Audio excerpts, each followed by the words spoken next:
Okay. Can you see the website? Yes. Thank you. And the Advancing Diversity Inclusion in Journalism project is an Erasmus plus small scale project in vocational education and training, and is co-funded by the European Commission. And it aims to promote diversity, inclusion, values, and practices within the journalism field at both the news coverage level and newsroom composition and organization level.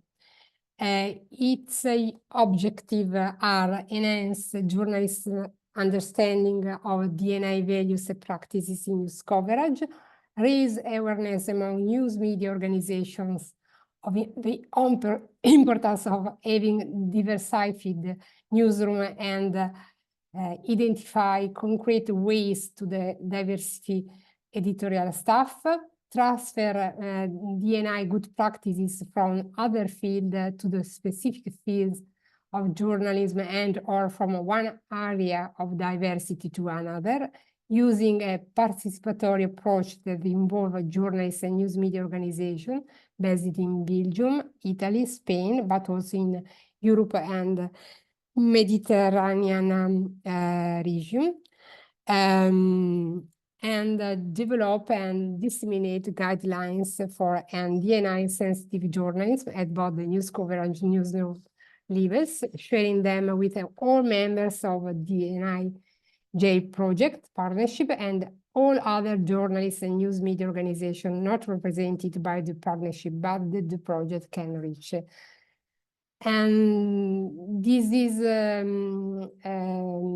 the activities, the main activity scheduled within the project. Participatory workshops like this for journalists and decision makers in news media organization. Transfer of good practices from other field to the specific field of journalism or from one area of diversity to another. And therefore, we ask you to actively participate to the final Q&A section, even by bringing your own experience of implementing D&I practices and value in journalism and media industries, and development of guidelines for D&I sensitive journalism as a free and open source resource, and finally, dissemination, exploitation, and communication of the project. Save the date. We have here, you can see the last workshop on inclusive journalism. You can see the today workshop, and we have 2 days of workshop and best practices sharing scheduled for September and October in Madrid and Milan. Both will be in-person events, so stay tuned. And then I stop my sharing. Voila. And I give the floor to Elena Chiaberge on behalf of Copiam, which is one of our project partners.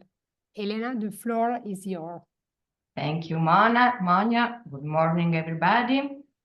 I'm very happy to be here with you, dealing with these really current topics. So just briefly, COPIAM is the permanent conference of the Mediterranean audiovisual operators.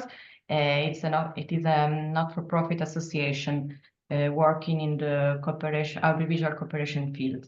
We gather in our network, among other members, the main public service broadcaster of the Mediterranean region, with the aim to design and implement a cooperation project among all these main actors of the sector.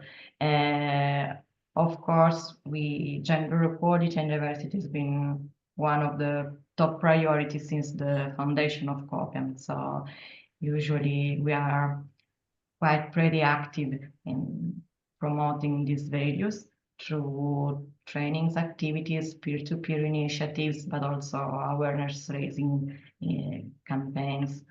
So welcome, and I hope we will enjoy and learn also through each other experience. Thank you, Elena, and Pamela Morinier on behalf of International Federation of Journalists. The floor is yours, Pamela. Thank you. Thank you, Monia, and good morning, everybody. So I'm Pamela Morinier. I represent the International Federation of Journalists, which is an organization that speaks on behalf of journalist unions and associations across the world. We have 180 members, including around 70 in Europe. And we promote social justice, fair working conditions for journalists, but also press freedom and ethical journalism. And that's why we're here today. And that's why this project is so important to us. I don't know if many of you had the opportunity to follow the first discussions 2 weeks ago. But I heard from many of the participants that it was very interesting, very insightful. So I really hope that you will enjoy this one as much as the other one.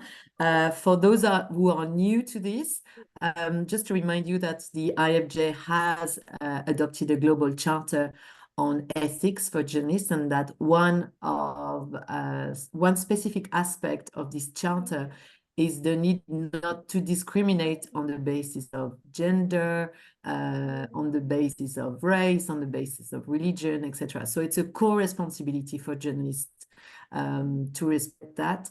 And that's why this project, because it's promoting this. And I think today is even more important for journalist unions, because it's looking into what unions can do in liaising with the media to improve diversity, because diversity and the way we report about diversity is one thing, but the way we handle diversity in newsroom is another. And it's as important, because you cannot expect from just to do proper coverage of news with full inclusion if there is absolutely no inclusion in their newsroom, no policies to tackle inclusion and diversity, nothing to promote gender equality in newsroom, etc., etc. If you cannot see it in the news, hard to expect to see it in the news content. And that's why today's workshop is so important to us.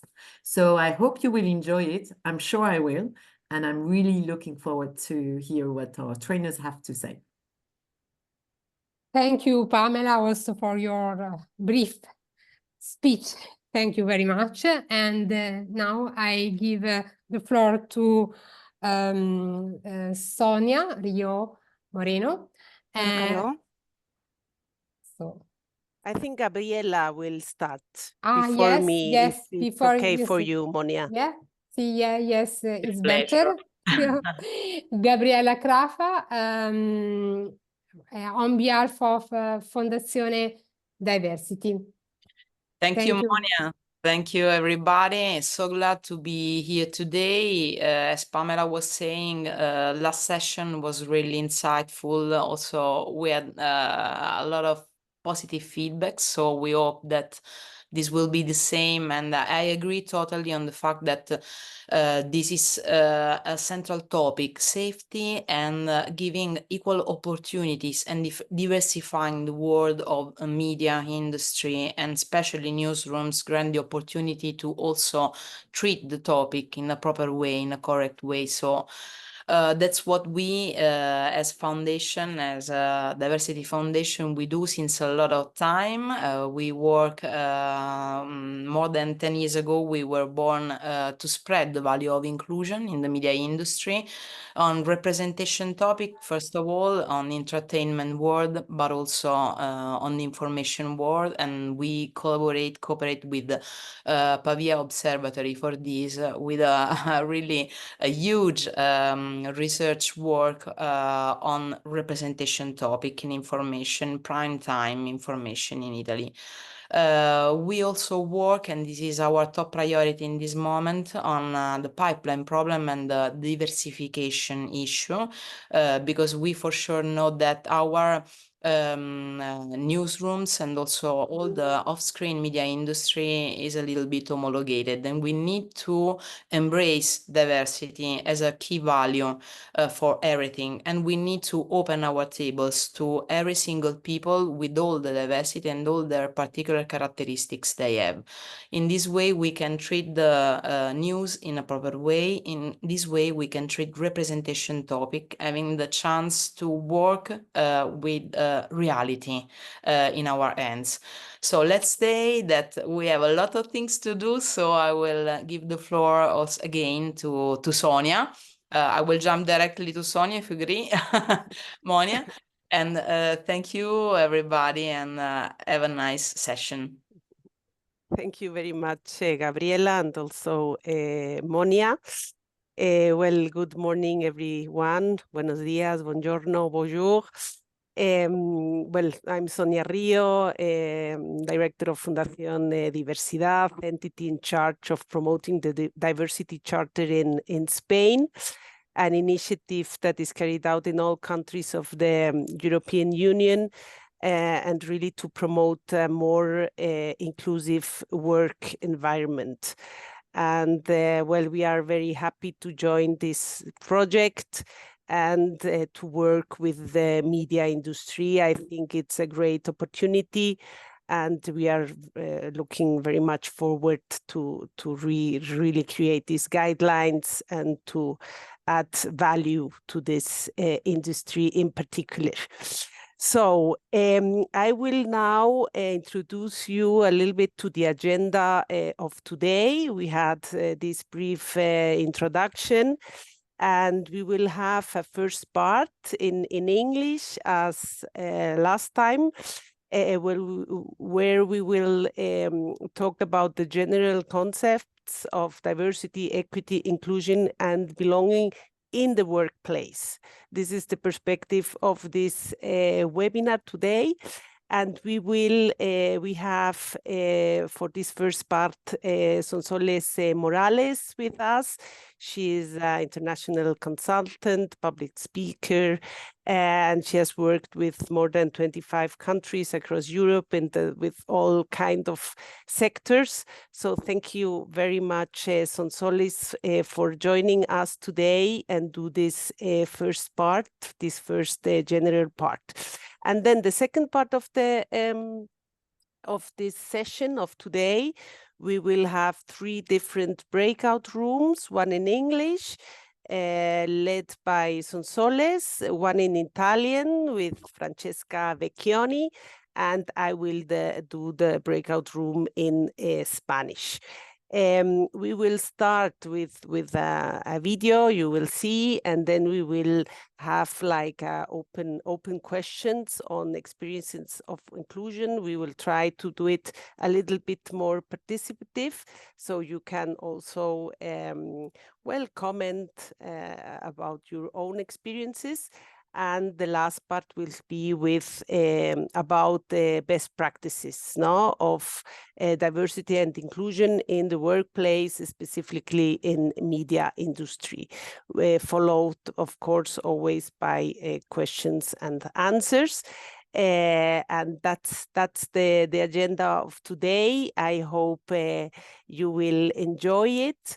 And I will pass the floor now to Sonsoles Morales, so we can start with the workshop of today. Thank you very much. Thank you, Sonia. Thank you, everyone. Good morning, bonjour, buongiorno, buenos días. Happy to be here. This is a great topic to spend the morning on. I don't want to say too much about myself. I just love the work that I do. I've been working and collaborating together with the Fundación Diversidad, the Diversity Foundation, representatives of the EU Charter in Spain since their inception, since they started working over 15 years ago. So I'm happy to share what I've learned and what I'm still learning about diversity, equity, inclusion, and belonging today. And I remember in the previous workshop, you were talking about how to narrate stories without falling into the common stereotypes, how to identify sources, to provide a fair representation, how to avoid the use of perhaps some words, some images that elicit these automatic responses, prejudices in the audience, etc. So today we will look at the media industry as an employer. What is it that we need to take into account to be an employer of choice?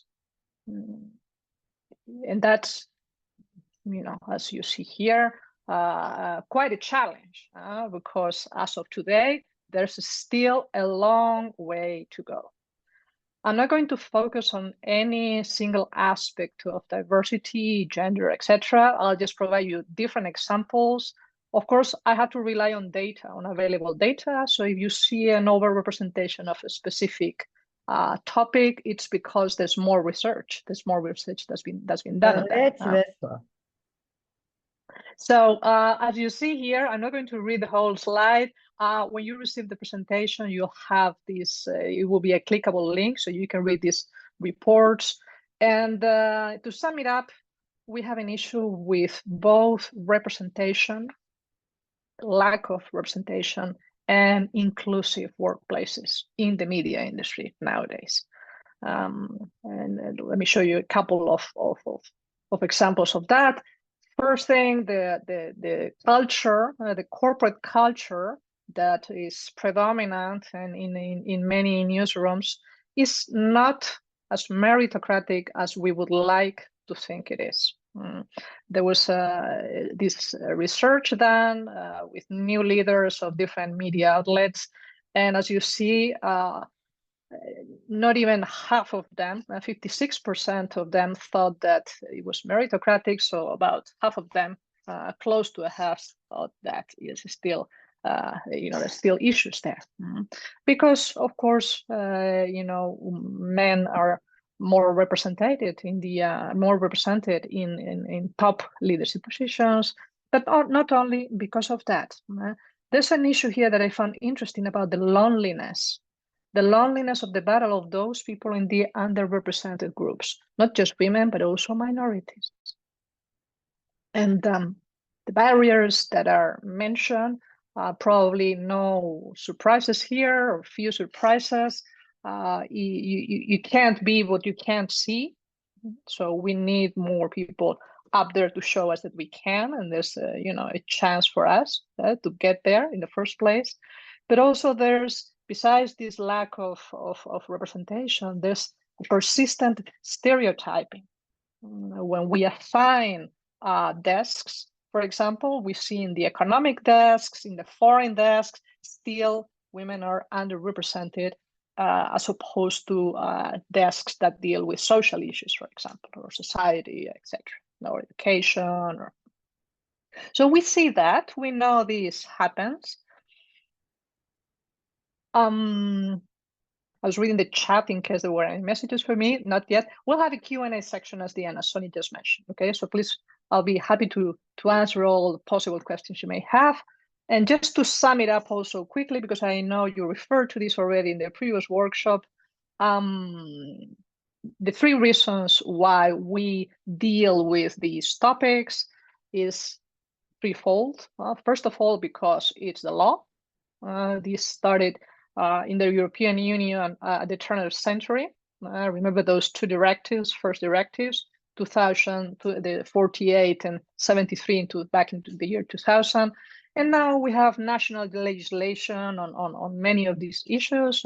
Different countries have different, of course, degrees of legislation and legal requirements about this.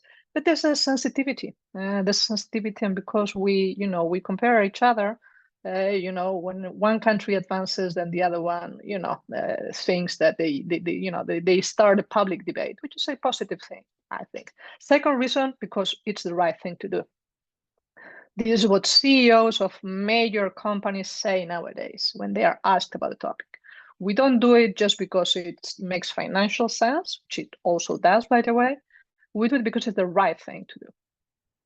And last but not least, on the business case for diversity, inclusion, and belonging, yes, firms with high representation, with more inclusive cultures, tend to outperform others which don't have any of these traits.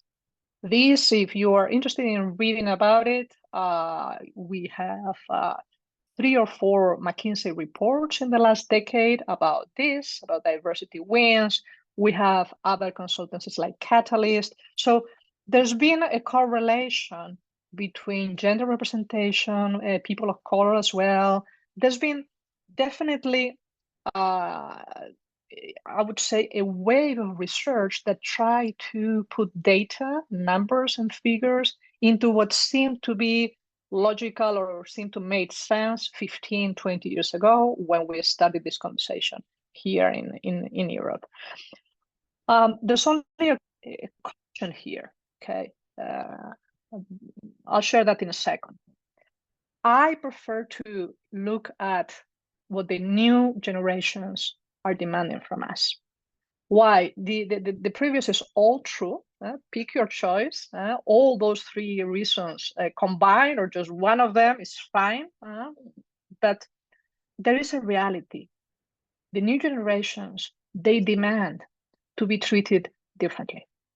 I am 51, going on 52, and I see that, and I compare that to when I started, working almost 30 years ago, and things have definitely changed.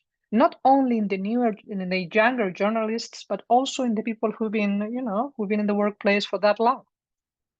So that is a factor to take into consideration, definitely. When they look for a job, they look at these things. And if they have a choice, they will choose. They will make a decision that favors companies that have this into their best practices. Very quickly, I would like to, this is just a reminder that when we look at differences or when we speak about diversity, we're not simply referring to visible traits, what we see about people. Remember that the first 6 categories that were protected here in the European Union were, I call them the usual suspects: gender, disability, beliefs, age. So all those. Of course, some words have evolved. Now we talk about people with disabilities. We talk about, we change the words. But what we have done in these past 15, 20 years is to expand the scope and to look at the acquired diversity, about how your life experiences shape you as a human being, as a professional in this case. Okay, so always look at this kaleidoscopic view of individual differences and pay attention to the interplay between them, and consider that it's not enough to talk about that demographic diversity. It's not enough. I'm not saying you don't have to do it. It's very useful to segment populations and to address different needs of specific groups. But at the same time, there's an undercurrent here. When we talk about cognitive diversity, experiential diversity, it's because what we are aiming for is to access top decision-making positions. We are trying to make sure that leadership is more inclusive and represents people who are, present in society, and therefore, part of the media industry. As simple as that, as challenging as that. So it's about reshaping those power structures. That's where the conversation is today.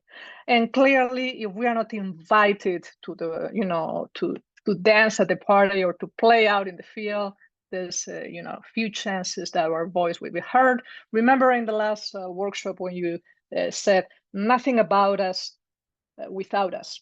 Now that also applies here.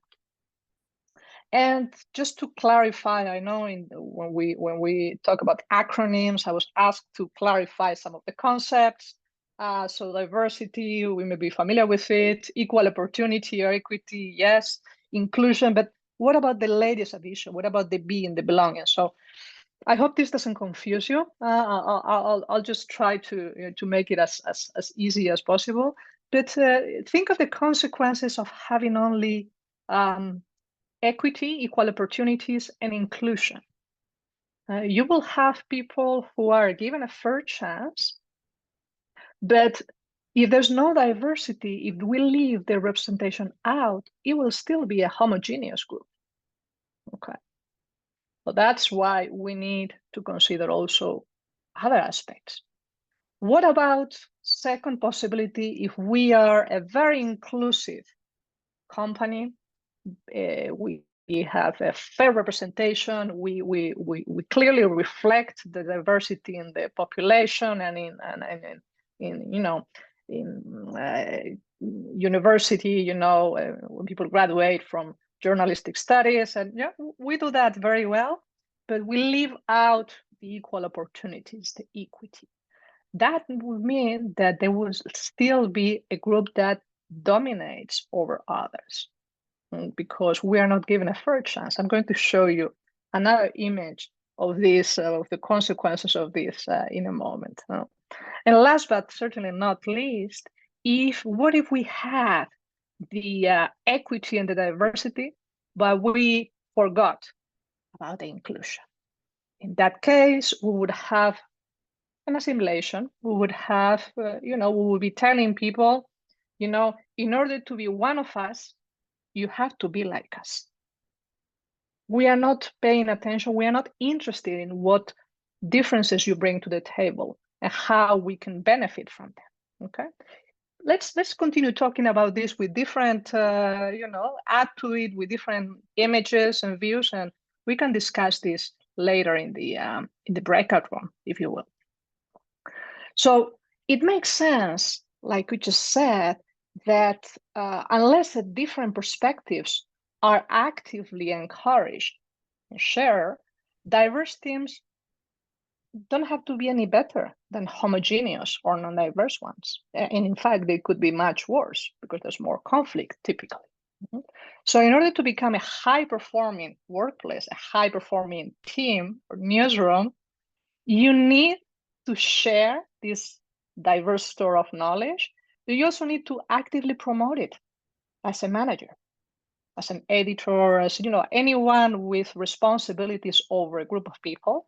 You need to foster that. And that's why I say sharing is caring. And clearly having this intersectional approach in mind that you also reviewed in the June 17 workshop. And this is a very important topic today. What is it that I have, that I own, that I see? Have I been enlightened? Have I been given any better chance in life than others? I think so. All of us have that privilege. Now the challenge is to discover it. And in fact, discovering your privilege is already a privilege in itself. So consider yourselves privileged for having been invited to this workshop. And now you have a special responsibility. What is it that I can do? What is it that I should do differently? That's a question, an open question to all of us. What can I do differently or collectively in our organization in order to make things better, in order to foster progress? This is an example of privilege. You saw that, in the last workshop. Being taller here is a privilege. But consider that this image you may not be as familiar with. This is, children's tale. It's called The Giving Tree. I think it was an American author. Okay. Look at the two boys here. So clearly you see that it's not enough to provide extra help, a ladder or even a longer ladder, when the tree itself is tilted. If the tree is tilted, it falls over one side and not on the other one. We have to do something else. So that's when the belonging, that's when the justice plays in.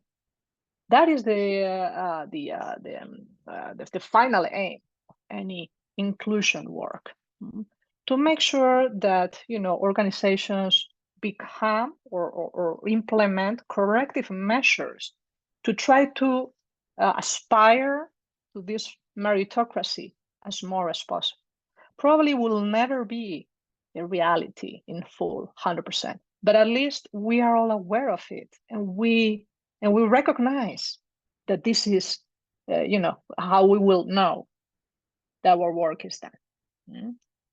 Probably a work in progress for the rest of our professional lives. Because this is a quote by two professors in Harvard Business School. As you know, well, David Thomas was the dean of Georgetown University. He's an African-American man, very involved in these D&I topics for the last 30 years. And Robin Ely, she's a professor of management and leadership, also at Harvard Business School. And just after the coronavirus struck us 4 years ago, they published this article reminding us that there's still a long way to go, that the business case and the financial benefits of diversity are fine, but that nobody wants to be a quota. None of us, or maybe few of us, would love to think that I'm here just because I am woman, just because I am an underrepresented minority, etc. So this is, I think, from the people management point of view, a key point. When we manage a diverse group, we don't want people to think that we look past their talents and we're only, thinking of, ticking a box somewhere.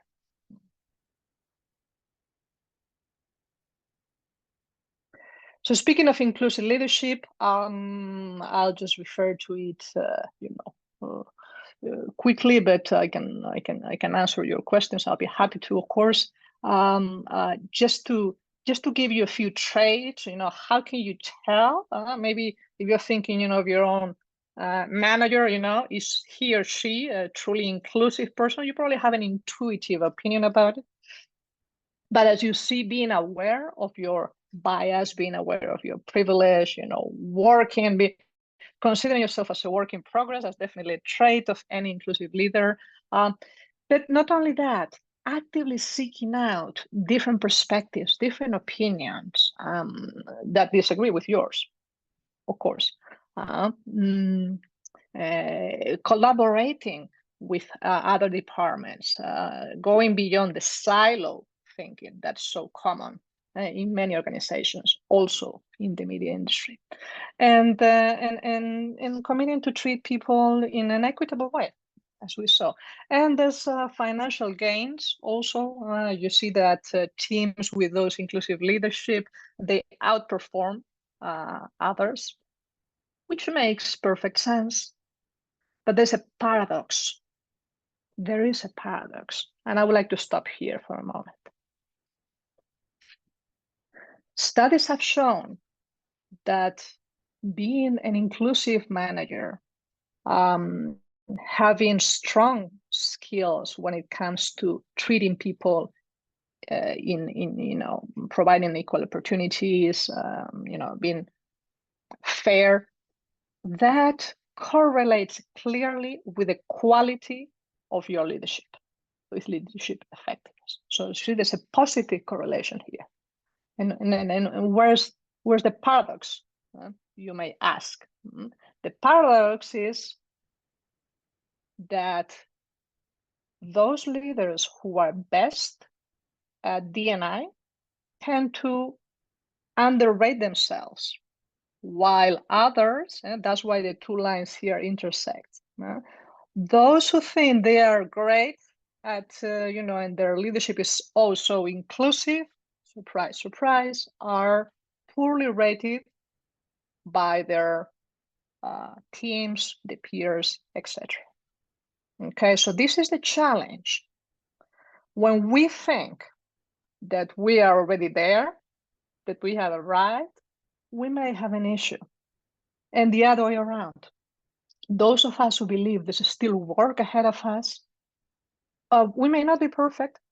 Maybe, in that pursuit or that search for excellence, that famous bestseller from last century. But at least people recognize that there's an effort there. There's a desire to improve, which is, as you see, and as you probably have experienced in your work life, a key ingredient for self-improvement. One more concept that you may have heard about. This became very, very popular when the New York Times, you have the reference there, it's a clickable link, you can read it in your own time. They released an article on this Project Aristotle. So it was a study that Google did. They wanted to find the alchemy, the secret ingredient of high-performing teams. Who wouldn't want to do it? Which organization wouldn't want to have the secret formula to create outstanding teams? So they did a study with 180 teams over 2 years, 37,000 employees. And the only correlation they found between these high-performing teams, they consider a few variables. You have all of them listed in the study. And performance was that team members felt that they could bring their own perspective to the table, that their opinions were not only shared and listened to, but actively sought after, so that if you were not contributing, your manager would say, hey, Sonsoles, you've been quiet for a while. What's in your mind? How do you see this? Okay, so those micro behaviors, they build the foundation for this psychological safety. If you think this is only happening in the tech industry, ever since there have been studies, the left is a graph from also Harvard Business Review, the magazine of the business school, in the pharmaceutical industry. And as you see, a similar correlation has been found.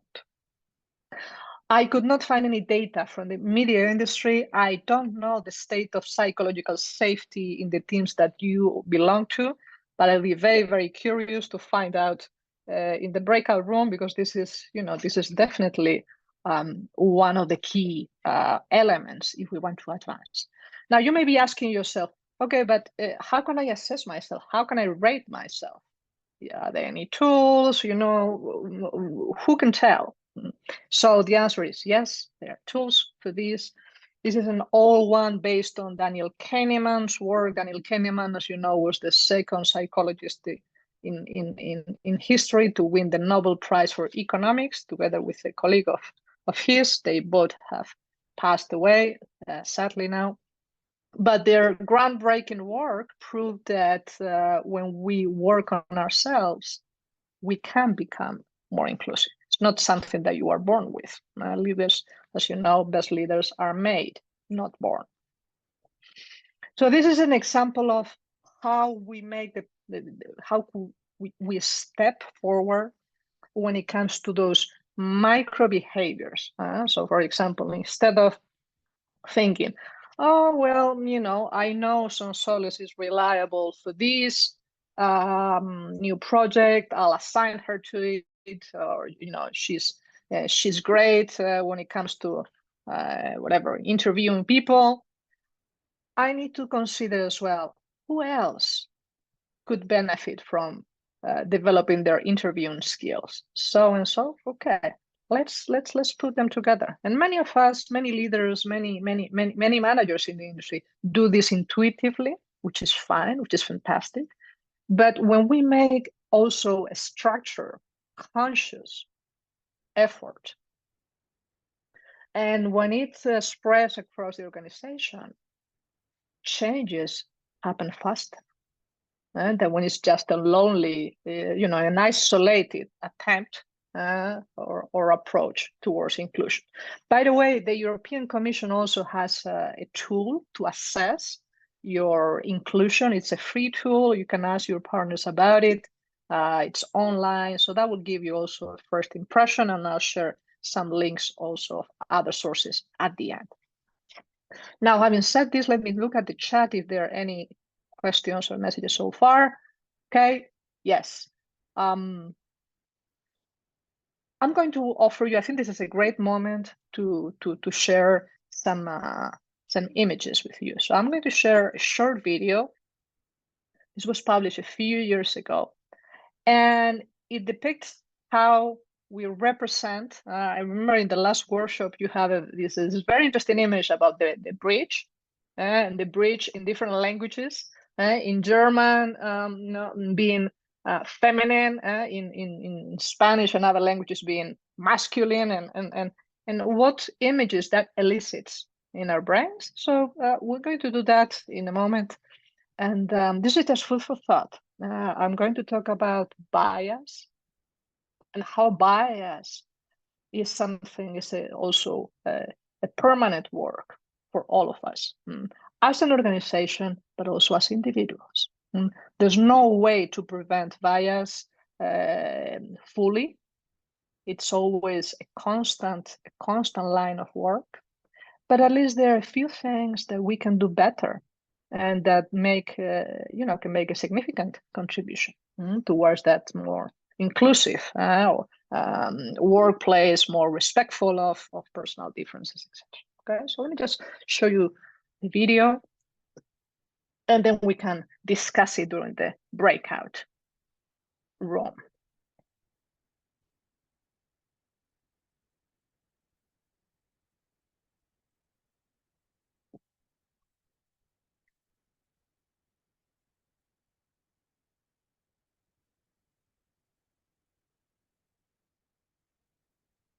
If you see that I don't share it in full screen, it's because we've checked the bandwidth, and it's best if we don't share in full screen. Otherwise, it becomes choppy. So for it to flow, you have to live with a slightly smaller screen, if you don't mind. And of course, you'll have the link after the workshop to watch it in your own time as well.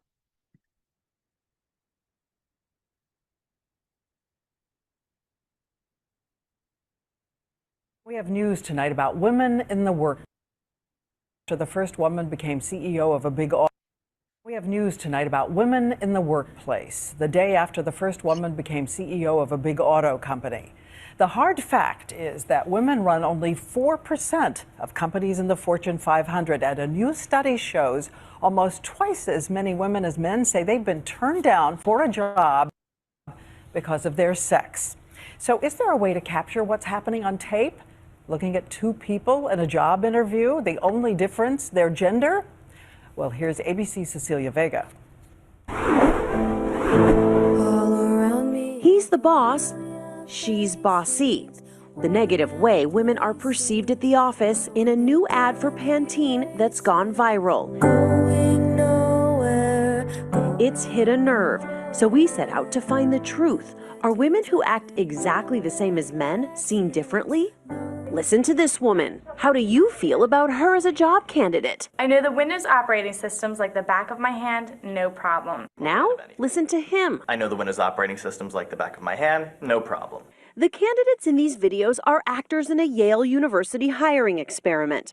The resumes, identical. The interviews, identical. I'm extremely good at sizing up people quickly and then delegating responsibility accordingly. The only difference is gender. But when it comes to who got the job? I thought the male applicant had better soft skills. I'd say the woman was arrogant and overselling. In hundreds of evaluations, the female job seekers come off as more aggressive, are rated less likable, and they're less likely to be hired. Isn't it a catch-22? You're supposed to be strong to get that job, and you're saying if you're too strong, you won't get it. You need to behave in this dominant way to advance as a woman in the workplace, but you're seen negatively because that's not how we expect women to behave. And if you think this is just male bias, it's not. Both men and women doing the hiring made the same call. I think there's a level of arrogance that might be okay to be a manager, but then there's a step above, and I thought she was slightly above that. So let's talk. And when we revealed our study results, I was surprised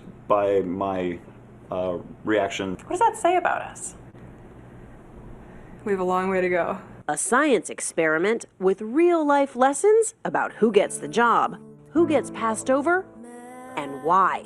Cecilia Vega, ABC News, New Haven, Connecticut.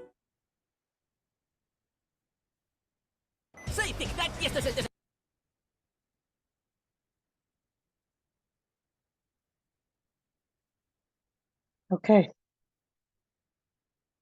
If you wish to see the entire commercial, this was a campaign by shampoo brand Pantene in the Philippines a few years ago, if you're interested. I see a question in the chat here before I go on. I can, how are we doing with time? Oh, we're doing wonderfully well. So then I can answer that. So Pamela is asking about the link between sharing about your personal life and inclusion.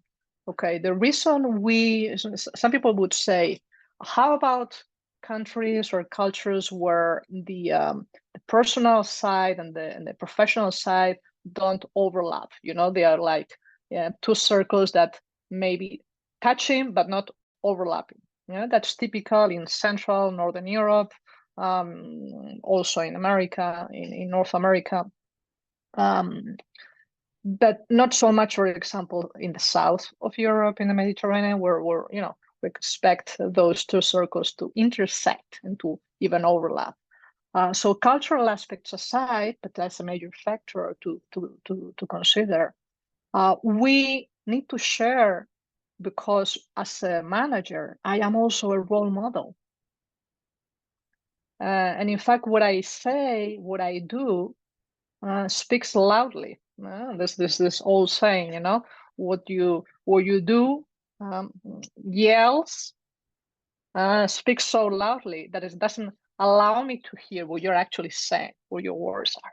So when behavior and words come into conflict, as human beings, we know this from neuroscience research, we always pay more attention to the behavior. So when we say you cannot be what you cannot see, it's because if I am, for example, an LGBT person, and I keep my private life secret, I may have good reasons for it, because there's no psychological safety, I feel at risk, I don't want to be negatively labeled, I don't want to lose promotion opportunities, etc., etc., etc. But at the same time, I am also sending a message to my team members, to my direct reports, saying, this is not okay. So that is, of course, a question that has to be answered at the individual level. But at the organizational level, we must make sure that we provide this safe environment where people share what they feel comfortable sharing. But if they don't share, we cannot simply say, oh, it's because they don't want to. No. There are always structural issues. I remember a friend of mine on this LGBT issue, friend of mine, the first out lesbian in her company, over 4,000 people, she went to her CEO and said, do you know how many lesbians work here? And the CEO said, I don't know anyone but you. And she asked, and do you think this is an issue? And, you know, they are now champions. Now today, you know, we are in Pride Month, so they are champions on this LGBT diversity nowadays. Because it's sometimes it's the questions you don't ask that count. So when we talk about bias, we don't look only at one trait. I use examples from gender, but there are a few others. And there are more than 60, 70 types of biases reported. I won't bore you with the entire list, but these are the most prominent. You have a definition there. It's a mental shortcut. It's an automated thought that comes into mind because of those two system thinking that we have, the fast and irrational, and the deliberate and intentional. Those two thinking systems that Daniel Kahneman and his colleague in research discovered a few years ago. So how do they play when it comes to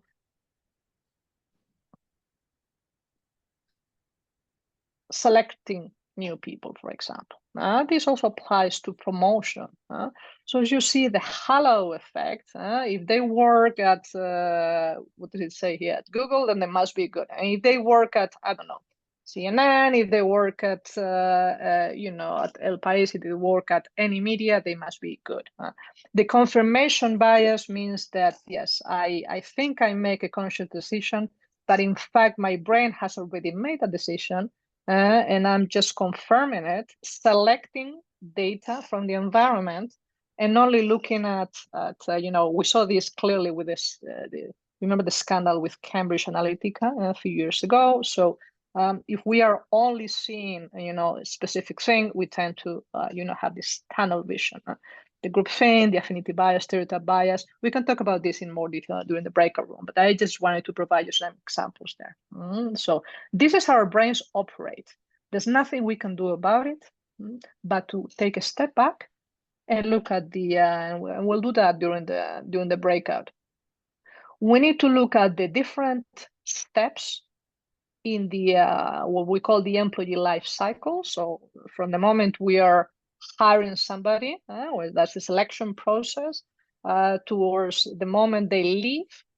In the meantime, there's training, there's reskilling, upskilling, there's promotion, there's etc. So in those different steps, there are considerations to be made, and the more concrete, the better. Okay, because it's not enough to just know about bias. We have to look at ourselves in the mirror individually as line managers and also as an organization and say, what are the pain points here today? And to turn those into objectives. And maybe in a couple of years' time, in 3 years' time, we can change those goals. But that's the only way to make progress when it comes to bias.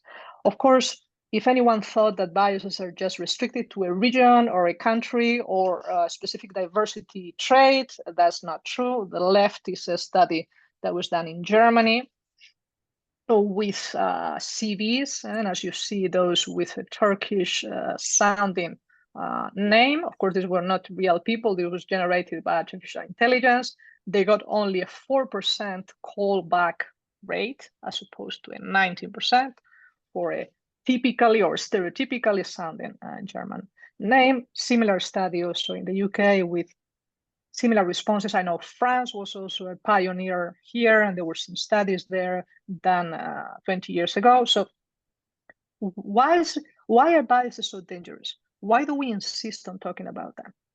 Because they attack us when we are most vulnerable, when any of these three factors or all of them combined are present. Now, I dare you to think of a single day in your work life during the last month or the last week when you have not experienced any of these three aspects. That is the name of the game in modern life. So that's why we are more sensitive, more prone to fall into the trap of bias today. Because everything is fast. We live in these accelerated times. This author Harari talks about the EU true world, EUTRU world, as opposed to a VUCA world. Remember that VUCA was virtual, uncertain, complex, and ambiguous. So true is unprecedented transformation with radical uncertainties. It doesn't matter how you name the world nowadays, but we are all part of the problem. And therefore, we can all, take steps and have a specific responsibility to work towards this. There's some sources here that I thought you might find interesting before the Q&A. The quizzes about how inclusive you are. So there's another consultancy there. As you see, I don't promote any particular one. There's also the famous IAT, implicit association test in Harvard. This was probably the first, at least it's the first that I came to know about. It's free, by the way. All of these are accessible to you. You can do it on your own. You can take it as a team. You can ask your manager to take it and have some laughs about that afterwards, perhaps. There are also some good documentaries about neuroscience as it relates to diversity inclusion work and how our brains, lie to us. That's what we call, when we say bias, or it's perhaps an euphemism. But we are all prone to fall into this bias trap. That's the and the quotes that I have used across the presentation. They are from this Harvard Business Review article by David Thomas and Robin Ely. You can also read that. I think that's an interesting read, and it's also a current one. It was published only a couple of years ago. So let me stop the presentation here and look at the chat. Still have 7 minutes before the break. And I'll be happy to take your questions and comments about this. First of all, Pamela, did I answer your question earlier? Would you like to make any comment about it yourself? No, thanks. That's so.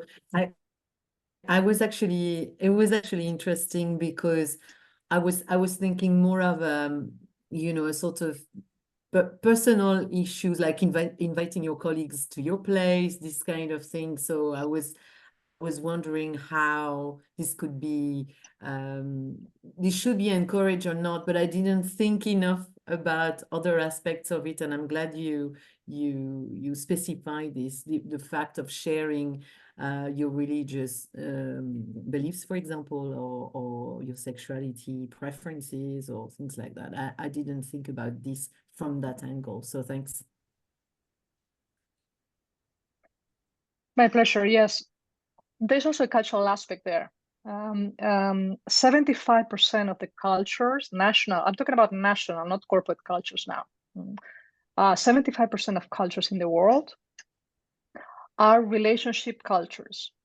That means that they need, or we need, I'm part of them, we need a personal connection. We need to get to know the person in order to work efficiently, in order to have a positive working relationship with that person. So it's another way of saying that relationships, personal connections precede professional relationships.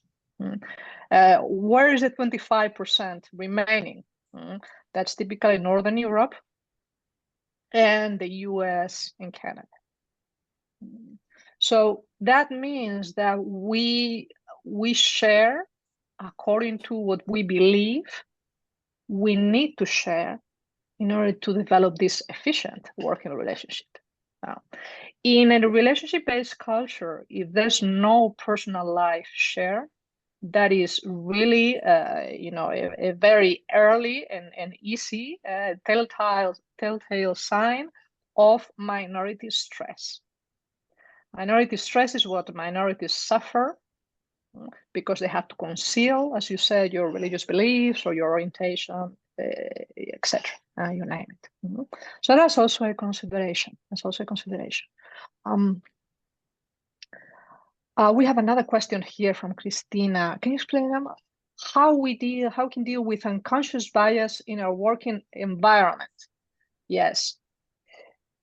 How to deal with unconscious bias depends on what bias is present. So, for example, in the data I shared at the beginning about the newsrooms, we need to think of what is the path that women take from the moment they join the newsroom until they leave and in every promotion.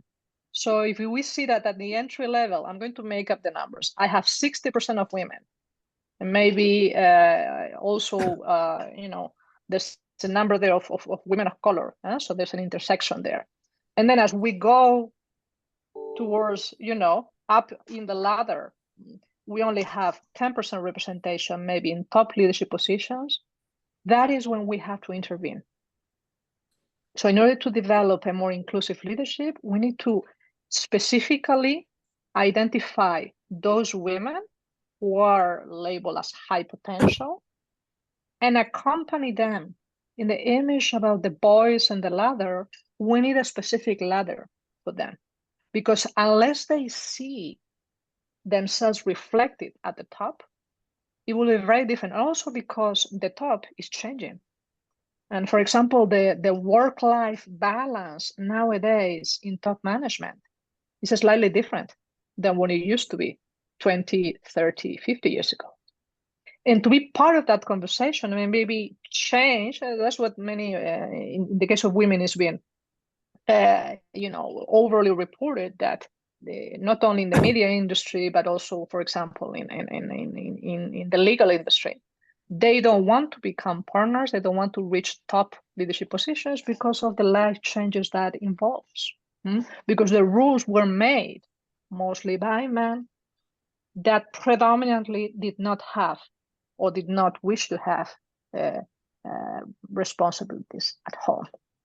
Okay, so it's part of changing the conversation, changing the narrative, owning the narrative, and providing people from minorities and underrepresented groups with a specific pathway, with not leaving them alone by themselves. That is a specific example of how to work towards inclusion. Okay, and if you wish, we can talk about it more in detail during the breakout rooms. And perhaps you also have some good practices. Valbona is asking, what year was the experiment, the Yale interview example? That's a great question. I don't know, but I will look into it, and hopefully before the end of this workshop, I'll share the figure with you. Definitely this century, so it's not 50 years old. Okay. Well, thank you very much, Sonsoles, for this first part of the workshop. If you all agree, we will take now a break of 20 minutes so we can go to the toilet, drink some water, etc. And after that, we will meet in the different breakout rooms. I don't know, Elena, if you need to give us some guidelines. We can just come back here in plenary, and you all will be able to select the room based on the language you prefer. We have 3 breakout rooms, one in English, one in Spanish, and one in Italian, and you can find the possibility to select the room in the menu with the 3 small dots down on the right. In English is breakout rooms. In Italian is sessioni secundarie, I don't know in Spanish. Salas para grupos pequeños. Perfecto. Once we will be back, I will open all the rooms, and you just have to select the one you prefer. Perfect. Thank you very much, Elena. So we start the break and meet at 11:30. See you later. Okay. Well, I think we're almost 19. A couple of people still may join us. Welcome again to this first reflection on experiences of inclusion. Now, I know that's a big topic, sometimes a heavy one, but I would like it to be, to be an inspirational one. What is it that we can do today in the present to work towards that better future, to create that positive impact that we all aim for? And definitely those of you who have joined this workshop, you are already, self-aware. You are ahead of the game in a sense. But for people who haven't experienced exclusion consciously, this is still an unfamiliar topic. So I think developing empathy towards them and being able to make an emotional connection with others is key to start work, and that's why we decided to include it. But before I have another video to share, a good one by a Danish TV station. It's called All That We Share. Some of you may have already seen that. I've seen it a few times. I'm never tired of it because it's really very powerful. And after that, I have a few open questions, and we can just open the mic and share freely in plenary, if that's okay. Before I do that, any further question, any comment about what we just discussed? Yes, Valvona. By the way, the year is 2013. Yes, I wrote it in the chat. I just checked it. Good. I just wanted to explain why I asked about the year, because just a few days ago, we were in this team with rewriting the story project, and we were talking about gender equality fatigue, that it is testifying itself through even media companies or organizations that think that the gender equality theme has been surpassed.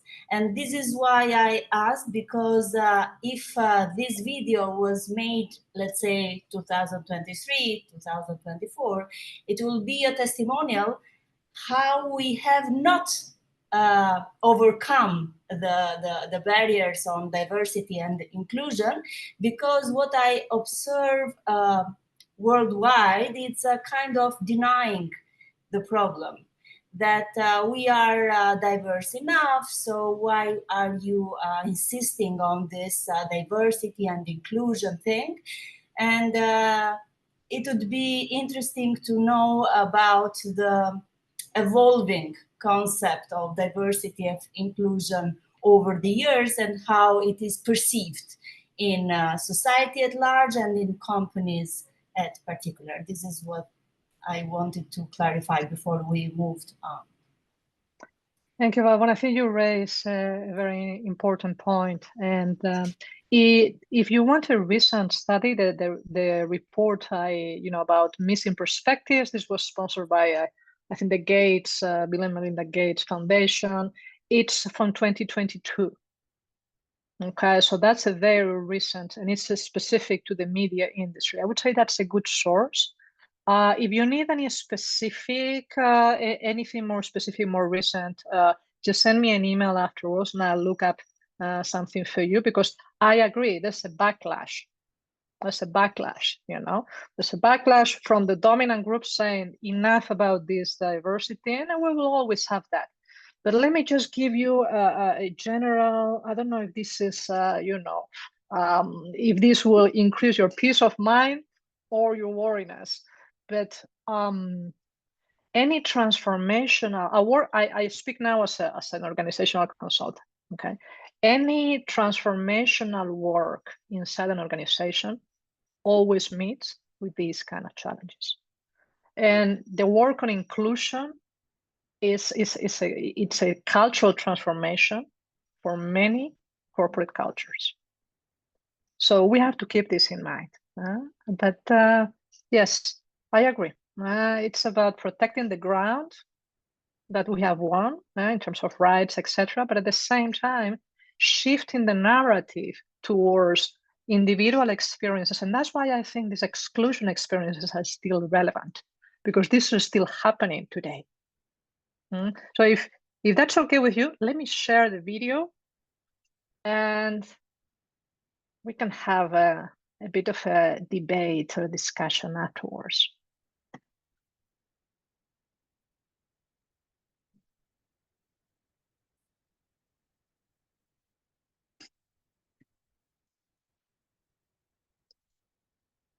I'll also share the link in the chat box in case any of you cannot see it well because of your bandwidth or any other issue. Just silence, mute this meeting, and then you can watch it in the link locally in your local computer. That typically also works better if you have an unstable connection.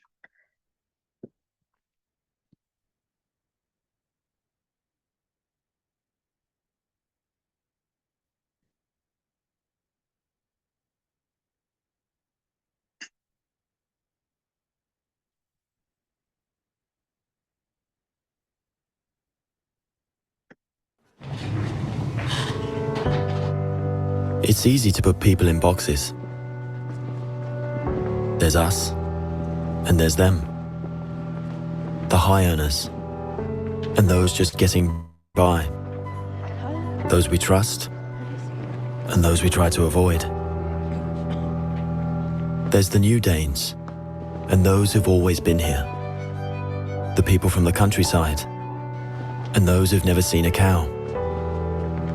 The religious and the self-confident. There are those we share something with, and those we don't share anything with. Velkommen. Jeg kommer til at stille jer nogle spørgsmål i dag. Nogle af dem kan godt være lidt personlige, men jeg håber, I vil svare ærligt på dem. Hvem herinde i rummet var klassens klovn?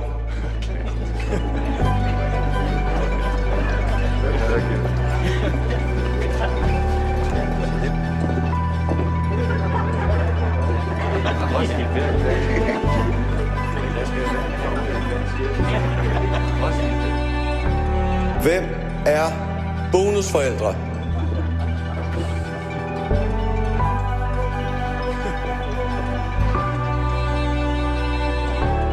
And then suddenly, there's us. We who believe in life after death. We who've seen UFOs. And all of us who love to dance. We who've been bullied.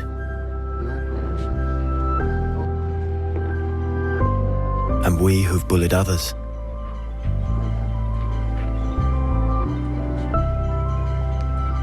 And then there's us, the lucky ones who've had sex this past week. We who are broken-hearted. We who are madly in love. We who feel lonely.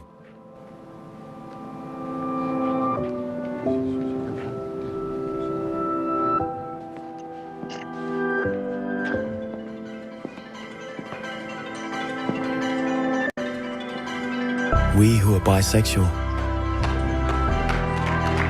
And we who acknowledge the courage of others. We who have found the meaning of life. And we who have saved lives.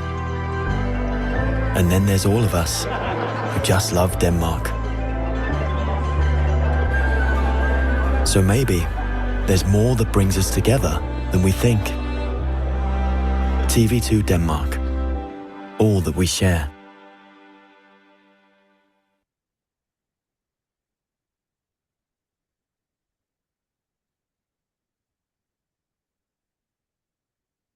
Okay. It brings tears to my eyes when I see this video. Were you familiar with it? Raise your hand if you have seen it before. Whoops, sorry. Just a second. Hold on. Yes, I saw it. I always cry a little bit on it. I have to admit.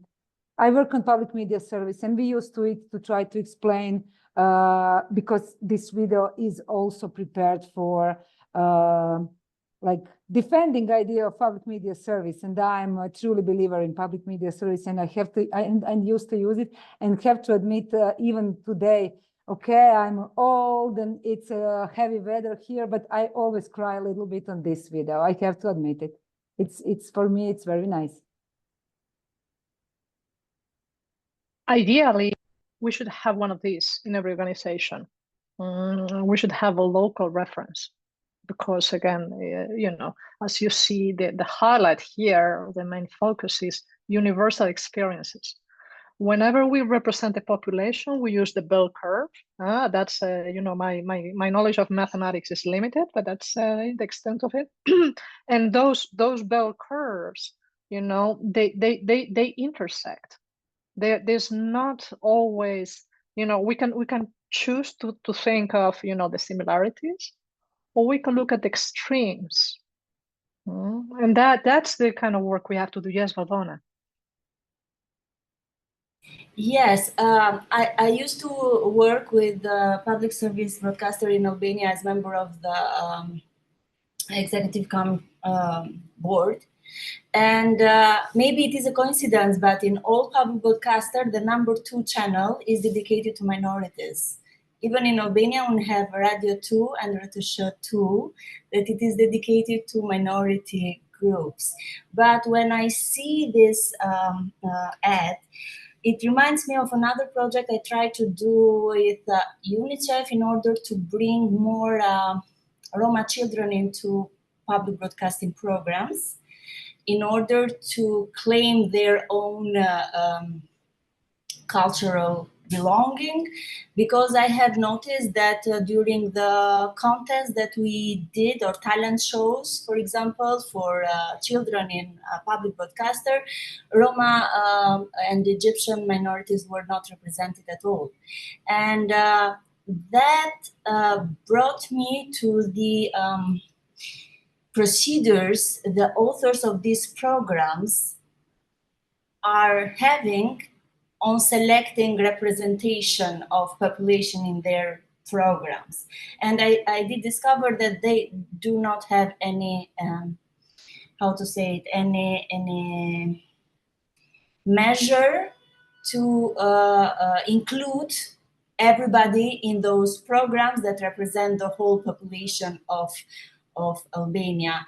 And besides from this experience, I have observed that in order to make our media more inclusive, maybe we are going in the extreme direction and encouraging only female media, or only women media, only Roma media, only minorities media. Is this a response or an answer or a failure to include diversity in the mainstream programs? Because some authors or activists or, I don't know, diversity specialists encourage to have your own media as a group if you don't enter the main scene. On the other hand, if we are going to create this segregation again, are we contributing to more segregation, or how to make this sound more inclusive? This is my question. Well, if you want my professional opinion, let's be on the practical side. So, is it incompatible to keep both? If the answer, unless the answer is a clear no, then by all means, let's have specialized media. It's like, let's consider, for example, economic news. Is it best to have a specialized economic newspaper, like the Financial Times, or is it best to include an economic section, an economy section in mainstream, general newspapers? Clearly, we can have both. So if those two coexist, why not when it comes to diversity and inclusion issues? So I would say for this, what works best is a practical approach to set concrete, specific tasks that are geared towards your own organization, but not at the same time not to lose sight of the overview or the general umbrella. We do this because it makes sense. It makes business sense. It makes financial sense. It improves the image of our organization as an employer branding. It makes people feel better at work in terms of psychological safety, in terms of well-being. So let's just start wherever it's easier. But one last thought before I would like to hear also different voices as well to practice what we preach. It's difficult. I've found in the last 20 years I've been working this work. It's very difficult to deal with diversity, to expose different viewpoints in the products, the news that we produce, unless we have that representation inside. It is difficult. It's not impossible, but it's difficult. And definitely there's something missing there. It's like, remember, as a woman, if you have ever bought a car and the car dealer was male, chances are, statistically, that you will have experienced this, I know what's best for you, while you think, I don't think you do. So this similar experience is what happens. And that's why there's nothing about us without us. So I think we have to work both, if you want a metaphor from gardening, both with the seed, with the individuals, and with the specific groups and minorities, and at the same time with the soil, The soil has to be fertile. And the soil is the organization. It's HR, it's leadership, it's line managers, etc. So let me hear about. We have prepared a few questions. We don't have to. I mean, this is not an interrogatory. They just meant for you to ponder on these issues. But if you've ever experienced yourself one of these situations where you feel excluded, from the last workshop that the neural pathways, the brain circuits that are activated are exactly the same for psychological pain as they are for physical pain. So if it hurt, if you remember it hurting, it's because it really does hurt. And more importantly, what support is there for these kind of situations? And what are people invited to do? So let's perhaps share, if you wish to, one or two examples from your own professional life. Of course, you can keep everything else confidential, where you have witnessed these experiences, and let's see if that. Of course, the sharing is the first part, but if we do not share, if we don't have anything concrete and specific in mind, it's very difficult to address that. So that's why we always go from the bird's eye view, if you want, to a very concrete on the ground example. So let's hear it from the room. Who would like to share one of these experiences and what happened and what measures were taken or not? You have talked too much already, so now it's your turn.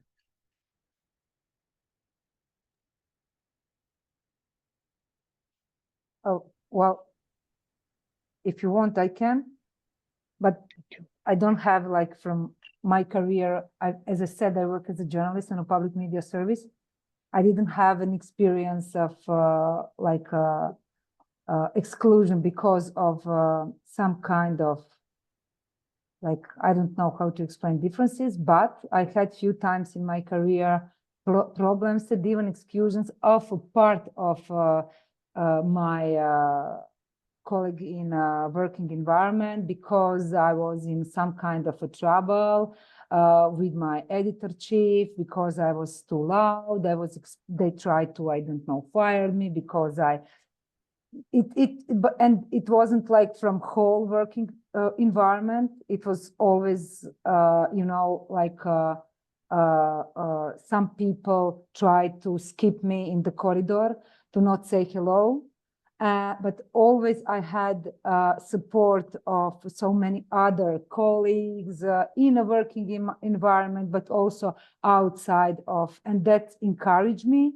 I had, when I was exposed to some kind of attacks or something like that, I had, let's say, support of a lot of my colleagues, friends, and always of my family. And that was like, how I survive.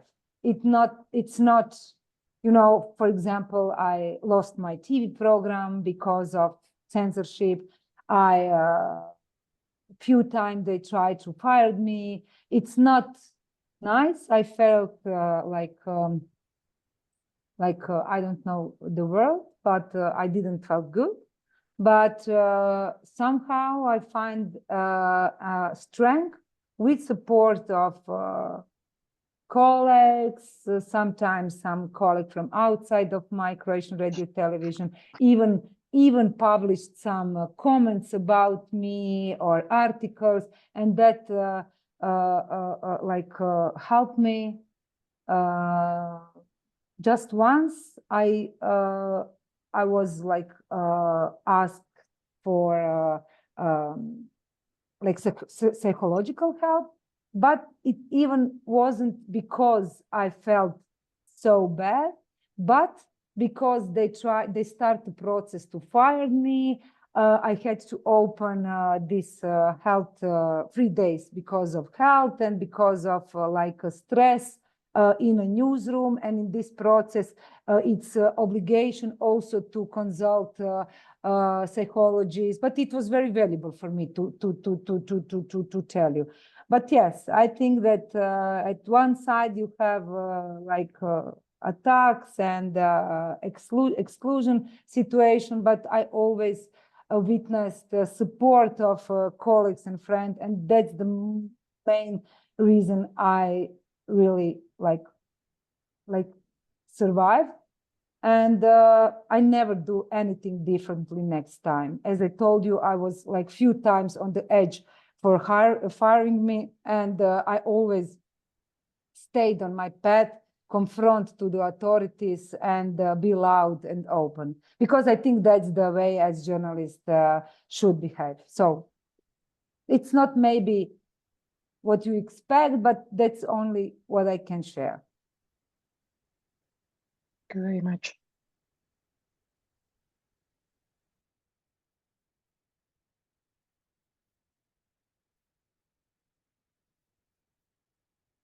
Any other voices? Yes, Pamela. I can share a small example.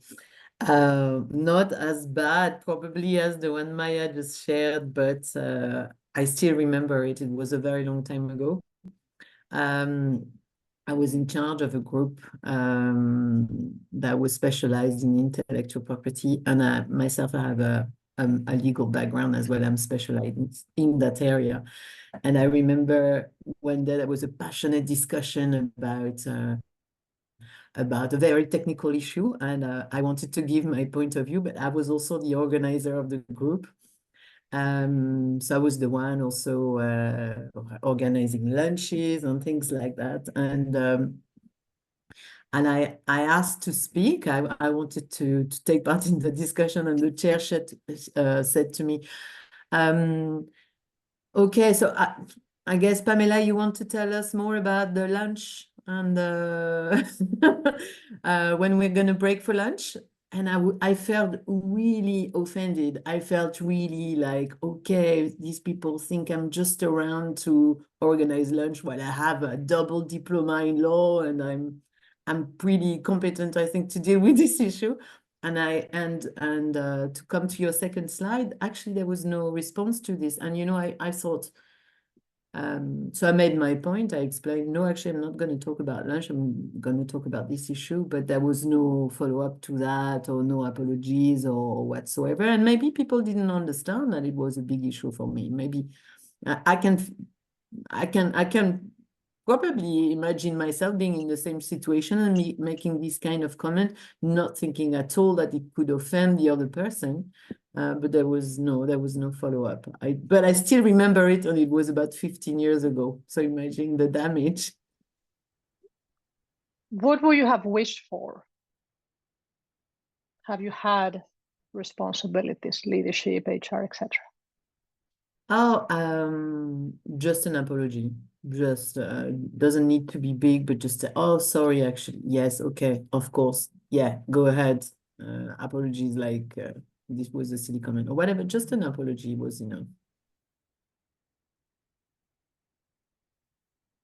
Yes, you are pinpointing another line of D&I work that's been encouraged over the last few years. This is also latest news. It's the work on micro inequities, micro behaviors, micro discriminations, microaggressions. It goes by different names. Some of you may think, well, this is not micro, this is macro. This is a big thing, and I agree. But we define these as small acts of behavior, often unconscious, that still create this psychological pain, because the end result is that they other you.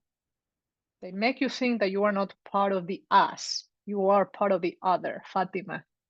Yes. Go ahead. I think you are muted. Sorry. Can't hear you. Okay, I'm not Dinko. Dinko is my colleague. He just to go out, and I'm listening to you.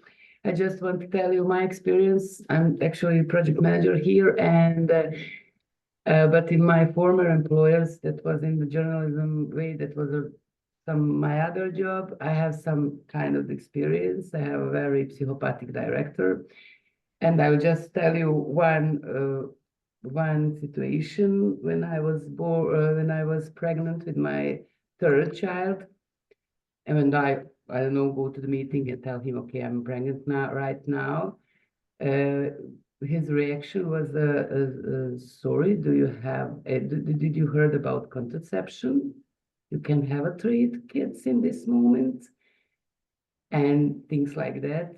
Also, he was yelling only actually to the woman, no to the man. We have a less salaries, and we have that kind of experience, but that, okay, we live with that. We worked there 13 years, and 13 years we are listening things like that, and always the women's, for example, if we have some boxes, books and things like that, never men, going upstairs and on the third floor or whatever, 4th floor. No, only women do things like that. And when I quit, and I tell him, okay, I don't want to work here after 20 years, I worked there actually, but with him I worked 13 years. When I tell him I want to leave and I find another job, I come here and here is great. He told me, okay, you can go because you have 3 kids and you have a credit in the bank for your apartment and you can go. That's the reason why he's doing things like that, because think, okay, you have 3 kids and you are a woman, and also you have to work because you have a credit in your bank. But anyhow, the problem in my side was I never have any comment or any reaction. I just be silent when he's doing that. And when I see what would you personally do differently next time, I don't really know in this moment what I will do. Actually, for that pregnancy, I will call my husband. Okay, this man has something to tell you, that maybe I will do that. But all the time, that's the problem, actually. He's the idiot, he's the maniac, and we all know that. But that's the problem, that all of us just be silent and be quiet, and he's yelling, I don't know, the very unpolite and, the bad words and etc., etc. But all of us, all the women, just be very silent. That's the problem, actually, when you are talking about your experience. I'm thinking why we are do that, why we are be silent. And I'm not sure that maybe that I still there, that I will be silent and quiet anytime, never arguing, never tell him, okay, what are you doing? What you telling me that, things like that, never. I just be silent. Okay, okay, okay. Sometimes we crying in the toilets, be frustrated, go to home and discuss with the friends, with families. Everybody tell us, what are you doing? What are you okay, tell him you are idiot, leave. But I don't know why. I can't realize, and 2 years ago, I don't know, I will be the same, I think. I don't know. That is just... Thank you, Dinko, for sharing your story. I am mindful of the time. If you wish to leave now, it's fine, but I have Fatima, who raised her hand before, then I have also Maya and Valbona. And then I can say one quick thing about what to do on these cases. And actually, I'm thinking this may be something that in the face-to-face sessions after the summer, this could be a topic. How to train us, into a positive response for these situations. Because if we have a ready answer, it's easier. So go ahead, Fatima. Your hand was up for a few minutes, yeah.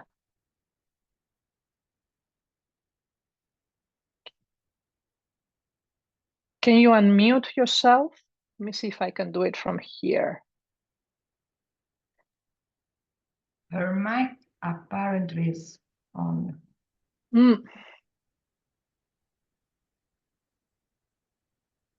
I think we have sound issues with you, Fatima. Keep on trying. Let us know if you make it work. Yeah. Now. Go ahead.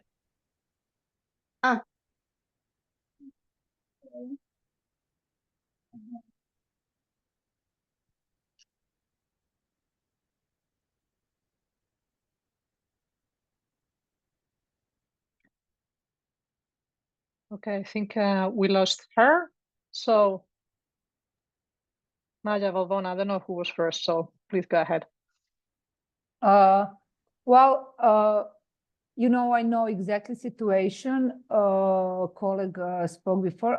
I'm unionist in my country, and you know, I really felt sometimes very, very bad, sad, awful when I hear what's happening.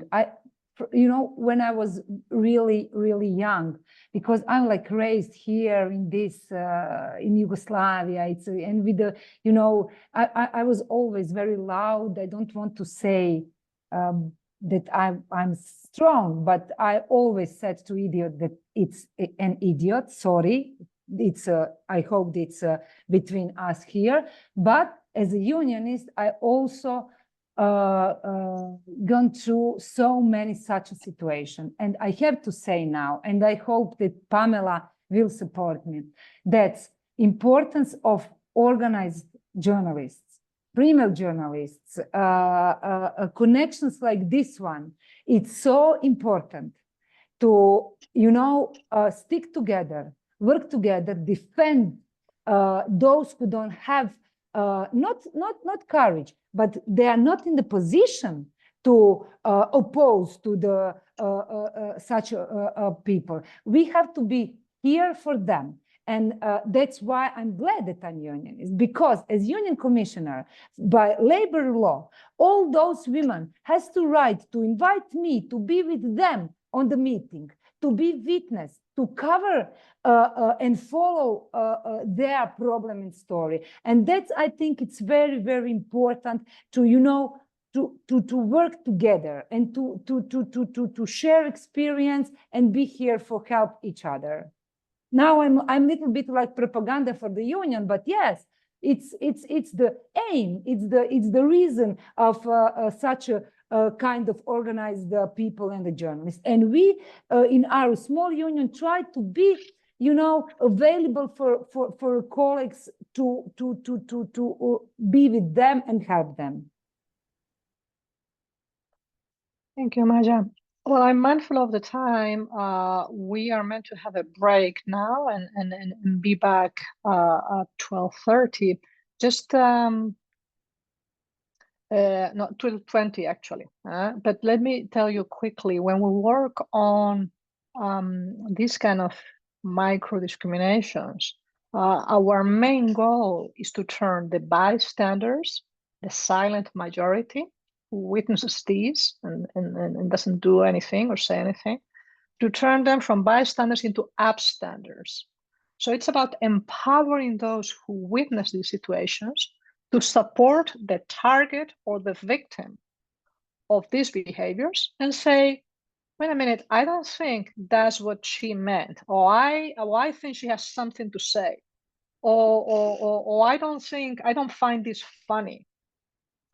So that's also a micro behavior. It's simply making a comment, but it shows not only an emotional connection with the victim, with the target of these you know, words or behaviors, but it also, you know, addresses the loneliness, which is also what was obvious, you know, in the comment that Dinkel made before. You know, the loneliness that we all feel when we are, you know, the target of these behaviors is what we aim to address. Okay, and I would add that you, as journalists, you have a specific privilege. Having a voice, that's a privilege.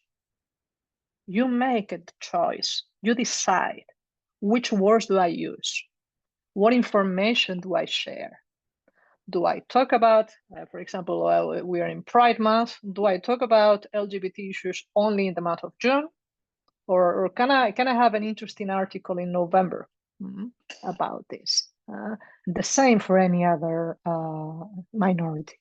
So those are the questions we'll continue to answer after the break. If you wish to stay, I'll be happy to chat with you, but if not, 12:20. We'll be back and we, you know, will add some more food for thought. I'm finding this conversation very interesting. So thank you all for being a part of it.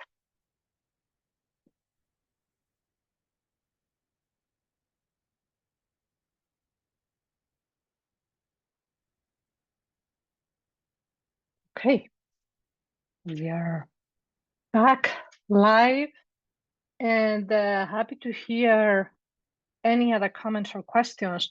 We have prepared 3 or 4 slides of concrete examples of what you can propose, what you can do, what to suggest to the organizations you belong to. If that's okay, I would not want to, for this, a few minutes to become a death by PowerPoint. I'm just going to share the 3 or 4 slides quickly, and then I am much more interested in hearing your voices and listening to your experiences. I'm sure we have best practices here in the room, and I would encourage all of you to please share those, big or small. And I think they are, they are the reason why we came together today to create this network of people who are, committed to this kind of work. So let me just share, and I promise this will be the last slides today. Of course, you will have access to it after the presentation. Excuse me, after the workshop, I meant to say.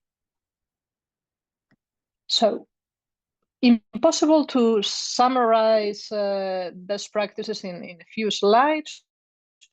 Just some food for thought and some, for instances that you can discuss inside your own organization. So the summary is that we have to work both on the representation and on the stereotyping, both on the inclusive leadership and on the numbers to reflect the society at large.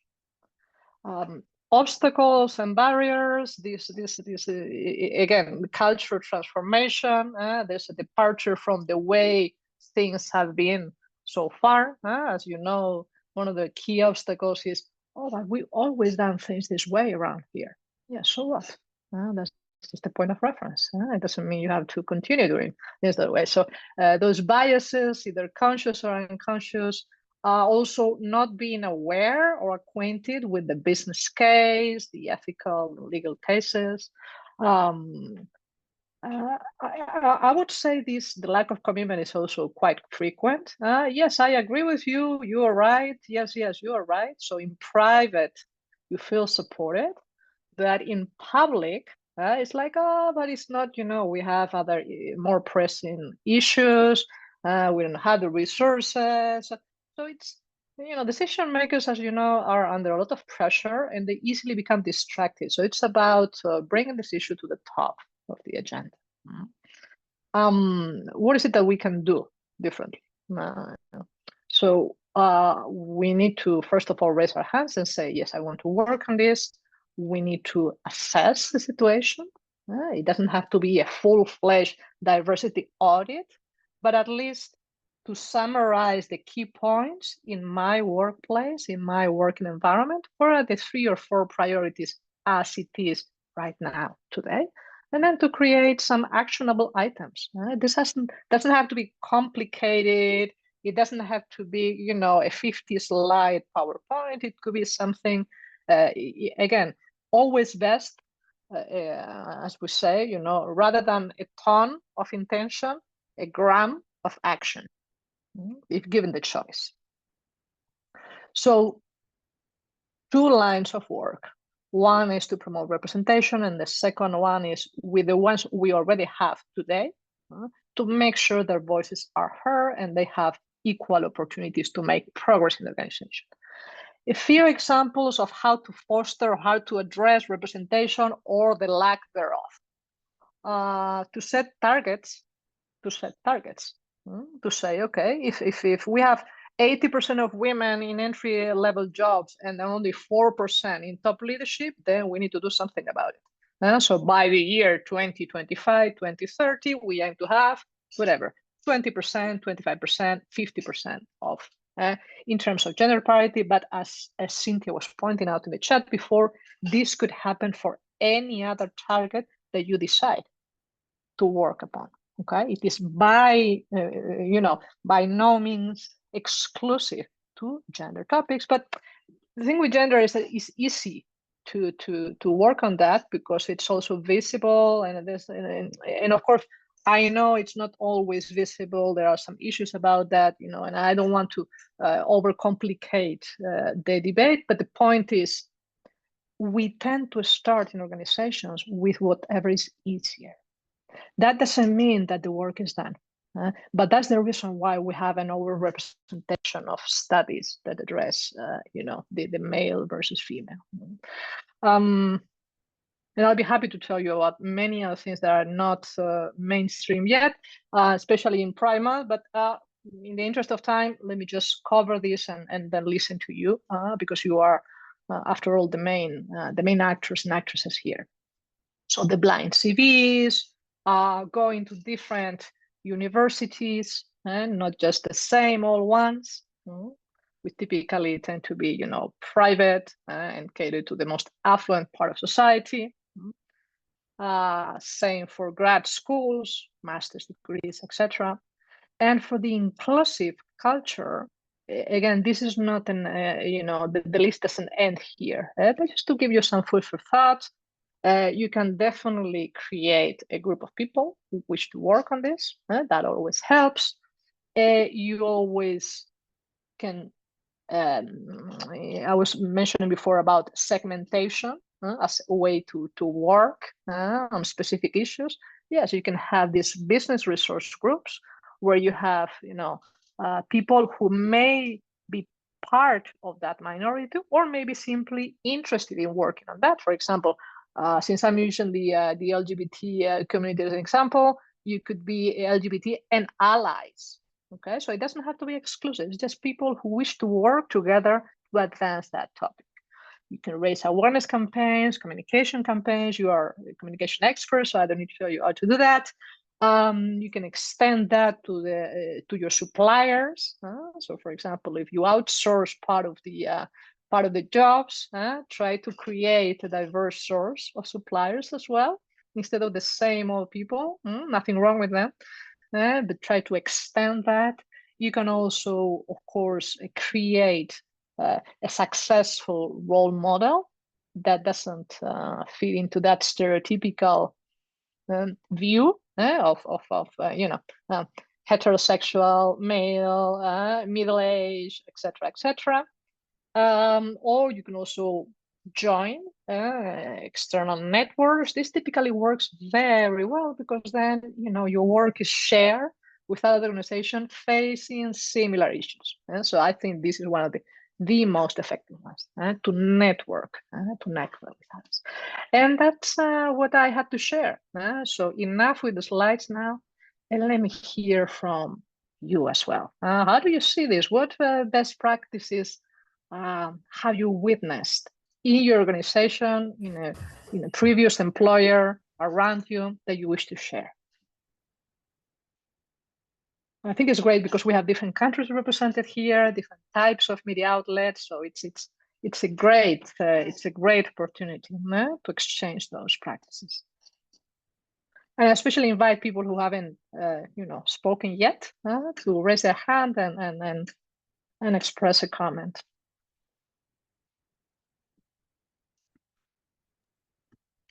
Hi, if I can. I work for COP. I'm one of the partners of the project, so I'm not a journalist, but I'm really interested in working on this issue, of course. Concerning good practices, what we try to do, for example, when we try to work on the promotion of gender equality and diversity in media organization, and what I can see is really effective, as you said, is organizing a peer-to-peer initiatives.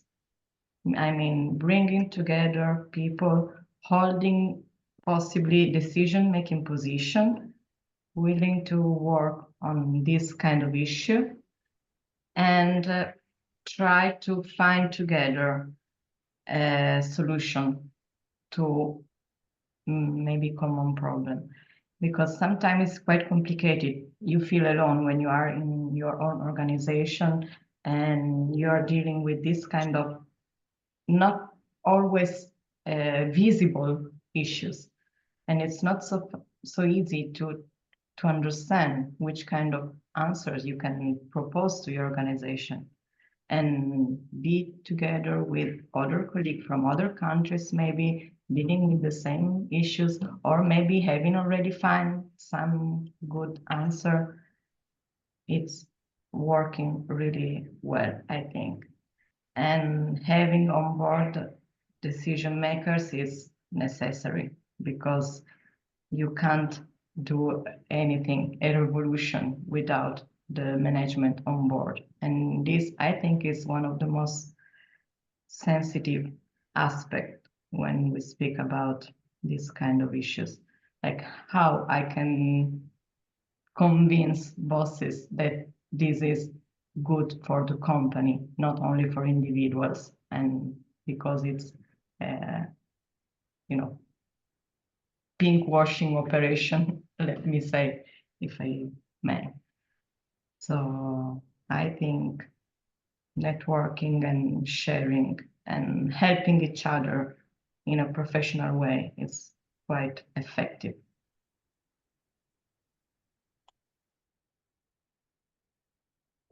Thank you. Definitely don't leave it to HR. So create a combined group. Yes, Pamela. And Valvona, also, you raise your hand. It's Pamela or me? Okay. I don't know, because it was popping so quickly on my screen that I couldn't tell. Okay, I will be very, very brief. Even inspired from the stories that we shared in the newsroom, and with the experience we have here in Albania. I'm the co-author of a study related to labor rights of journalists in Albania 2019.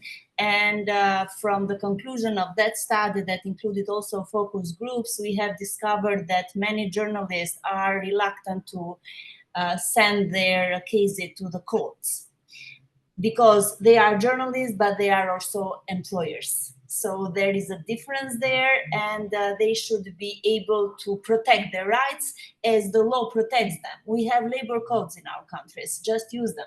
We have institutions that are built with taxpayers' money to protect our rights. It is Inspectorate of Labor.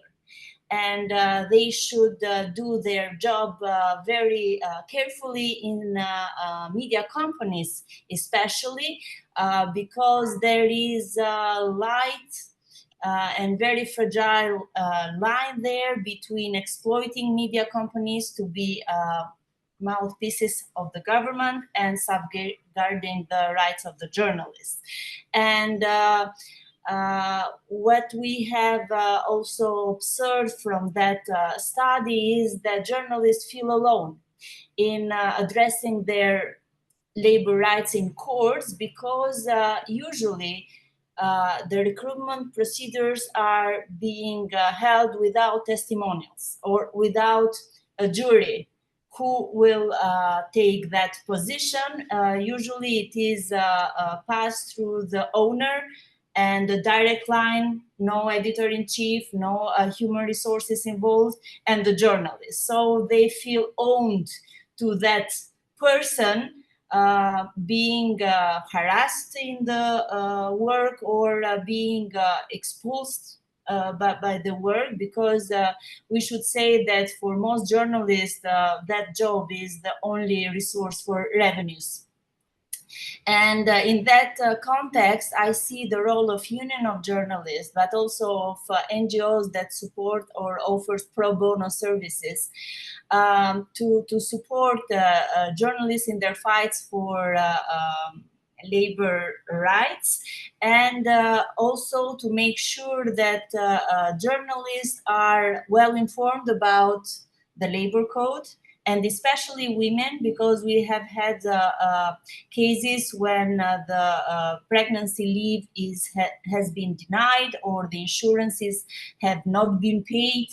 And the informality is one of the biggest problems that we have in Albania regarding labor rights of journalists, because if you don't pay correctly your job, then you don't have the right to take your pension or your other benefits, like as in parental leave, for example, or the pregnancy months. So I would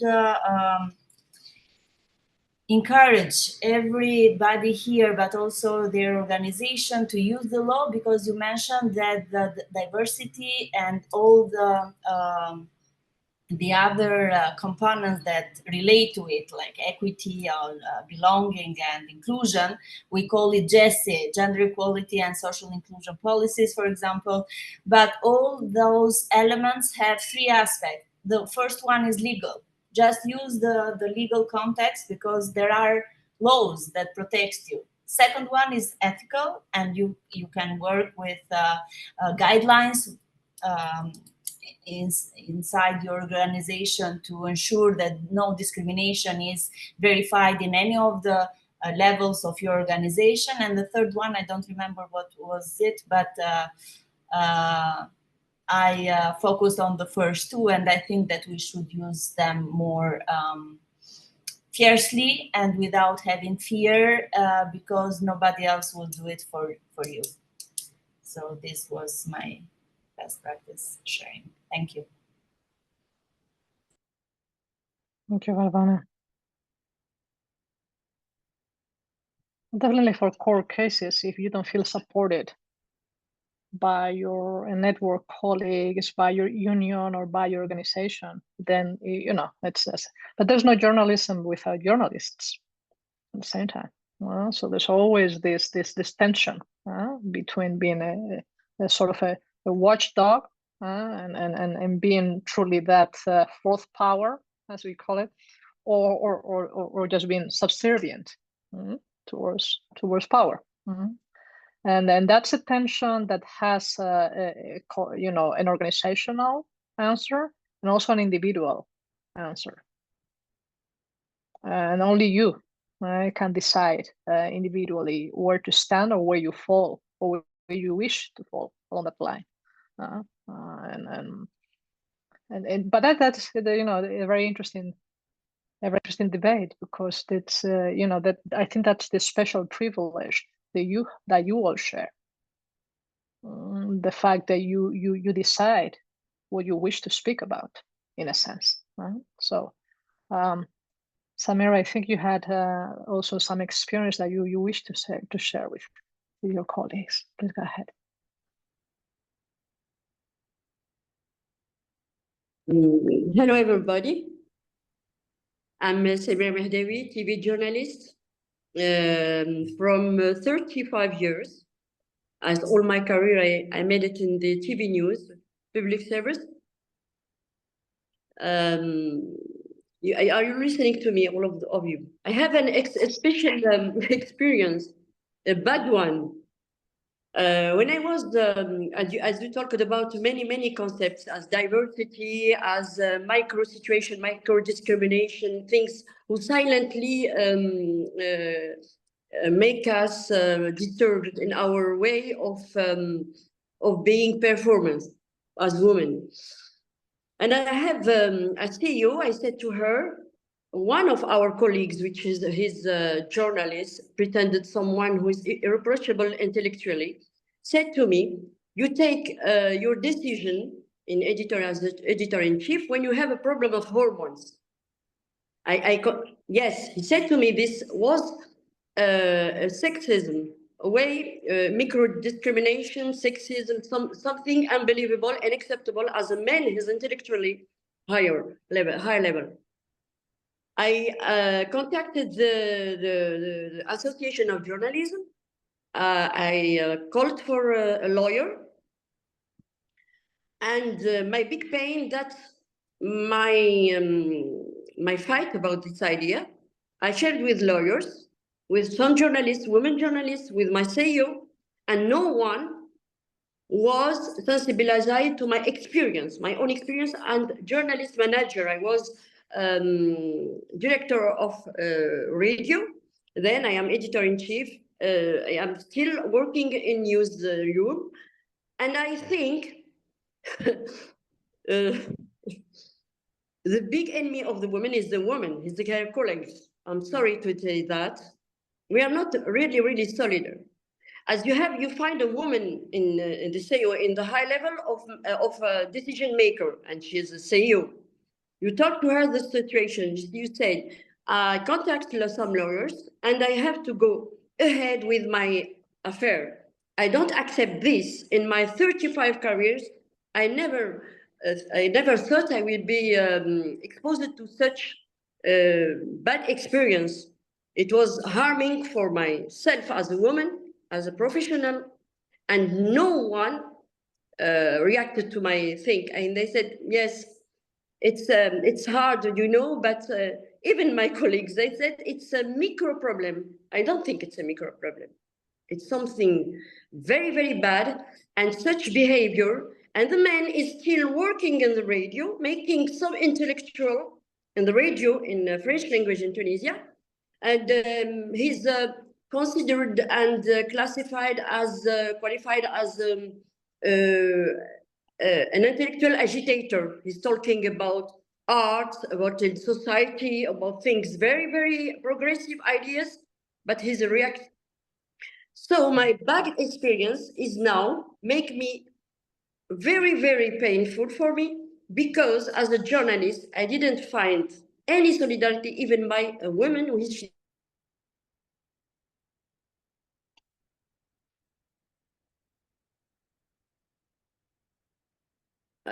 that was a bad experience for me, and I listen carefully to what you say for concepts as diversity in a newsroom, things like religion, political ideas. We have to be diverse. We are not made one standard. The world is changing. You know, the violence, the conflict, the words we say in the world, how can I say, automatically affect our behavior, our way of thinking. I think with what's happening in Europe, with the return or the domination of extreme political parties, is something of that violence, silent violence. When you think let it go, it's something very, it's not significant, but it begins at the school. It begins with the behavior of little boys in the educational environment, and we say no. Is it just a bad experience? Special. I'm not a victim. I'm someone who will defend herself intellectually, humanly, because phenomena like that are very dangerous for the peace in the world. Like worse, that's what's happening today in Gaza. Discrimination, no respect of the diversity, things like that brought us all the world to this intolerance, the hate, the hatred behavior, way of thinking, which is the big poison for me. That's I want you to tell me. I'm not a victim. How can we behave with? How can you accept such men in our professional? And he's going ahead with his false idea and his sexist thinking. It's not for me. For this man is harming me just now. Till now, this experience was a bad one. Who make me don't go ahead for my. I want to work. I work a little bit. I'm listening to your experience. I said, no, we are not victims, but we have to fight such ideas, such thing. That's why I want to tell you, thank you, Miss, for your intervention. And the idea and the concept which make me understand many things in other way. Thank you. Thank you, Samira. Thank you. You mentioned the boiled frog syndrome. You know, the boiled frog. They say, yeah. I haven't done the experiment, you know, but if you throw a frog into boiling water, it will jump out immediately. Whereas if you keep it in the, you know, and heat up the water gradually, it dies because it doesn't notice the changes in temperature. So that's you're talking about that, and how to do this test, the litmus test of sorts. I think definitely that's the service you provide to society, and it's difficult to provide that service if you don't experience it personally in your own workplace. I think to me that's the bottom line. But it's not everybody else's responsibility. I would not be doing my job right because my work, as you can imagine, is about creating this positive and sustainable behavioral changes in individuals like you and others. But now that I have you here, I would like to leave you also with this thought. What is my own bias? When other people come to a similar workshop, definitely they will be invited also to look at themselves in the mirror and think, what is it that I can do better? So that is also my invitation. What is it that you have identified as your own bias? What could you do about that? Maybe it's about, trying to meet more people like that. Maybe it's about interviewing people like that and confronting our own prejudice or stereotype. And it doesn't have to be a group of people, a social group of people. I don't know, immigrants or no. It could be perhaps, I don't know, somebody with a high-pitched voice. This is a personal example. People with high-pitched voices tend to get on my nerves because they may, remind me of some traumatic experience in the past with a teacher or who knows at this point. So if I know that about myself, the next time I come across somebody with a high-pitched voice, then I can make a conscious effort to have a positive impression, to try to enjoy, to be in the moment, to be present. And this way, my brain, the neural pathways are reconfigured. Because what we know nowadays is that our thoughts shape our behaviors and the other way around. That's the reason behind the fake it until you make it. So can we be more inclusive? Yes, fake it until you make it. That's what I tell resistant people. And you'll see, definitely don't try to do it alone. And definitely step away from the political correction and speak at the human level. Express your vulnerabilities. And that's something in dominant groups or in the traditional view of leadership has not been present. If I show them that I am vulnerable, they will come after me. They will think that I'm weak. They will take advantage. That is not true. I make a living on, talking about leadership with business schools and, in executive teams. And that's definitely changing. That is a very old-fashioned view of leadership. So that's why our work is in connection with this wave of this new understanding of how we want to interact with one another in the 8, 10, 12 hours we spend at work every day. I don't know if there's anyone else who would like to say something. That would be fantastic. We still have 3 minutes. We are doing very well with time today before we join into plenary with the other breakout rooms.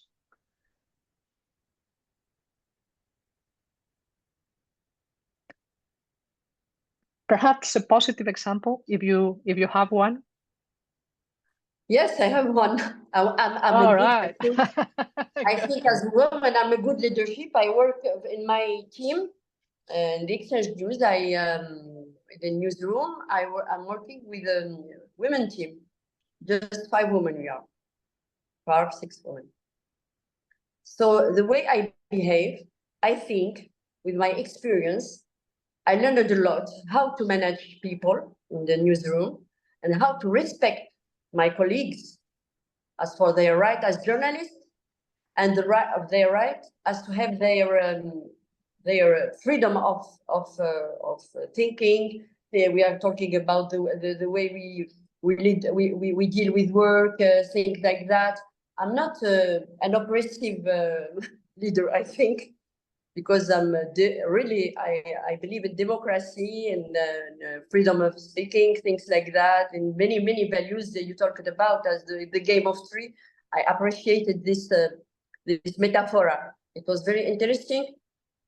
I think if there is the way you manage your team, you talked about the management in the media system. I think it's a good experience because my bad experience served to me to don't make things bad with my team. that's the positive. I think this positive. Thank you very much, Samira. That was great. And Pamela, my apologies, I lost you there.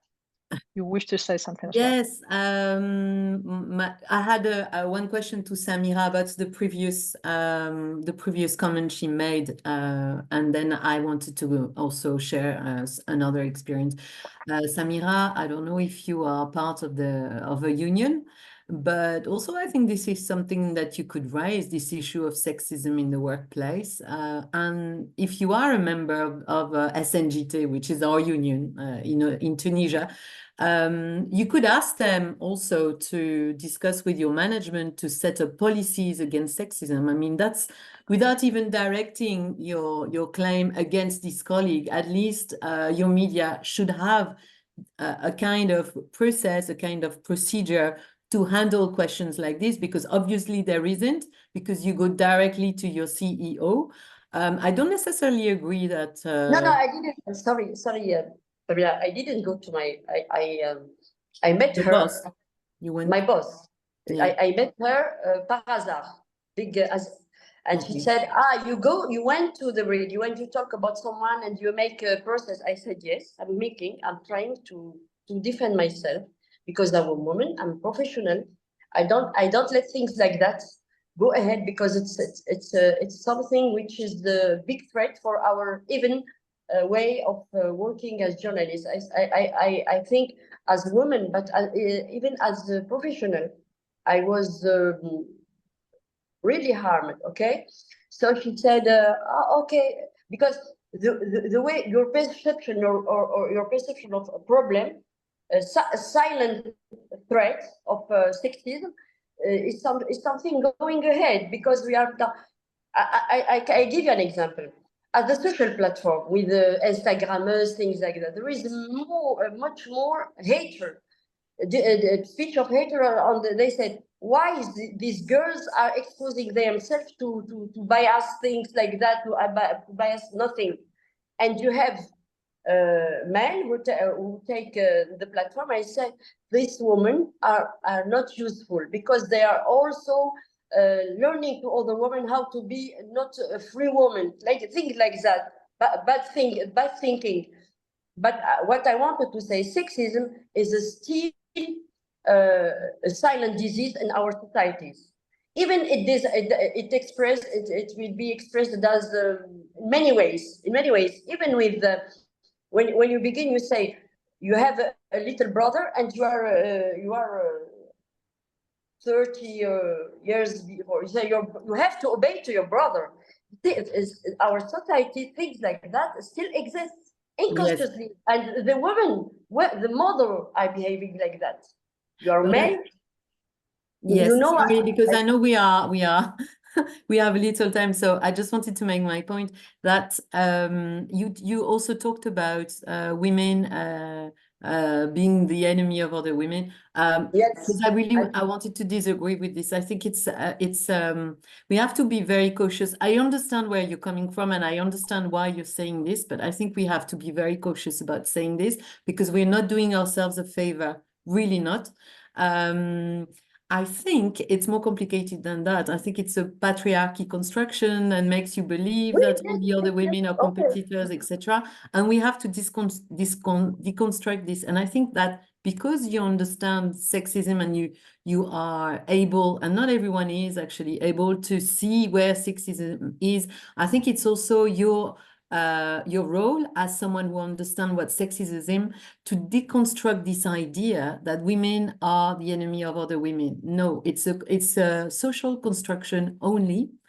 And I think and it comes to my last point, I think as women or as people from diversity background that are lucky enough to have followed some trainings and things like that, I can understand that there is a problem in society. I think we have to take our responsibility. And one of them, for example, is to also give a voice to these people, even in meetings, things like that, when you witness someone who is maybe I remember when I started my career and I was really shy and I didn't dare to speak in front of a big room of journalists who have a lot of experience.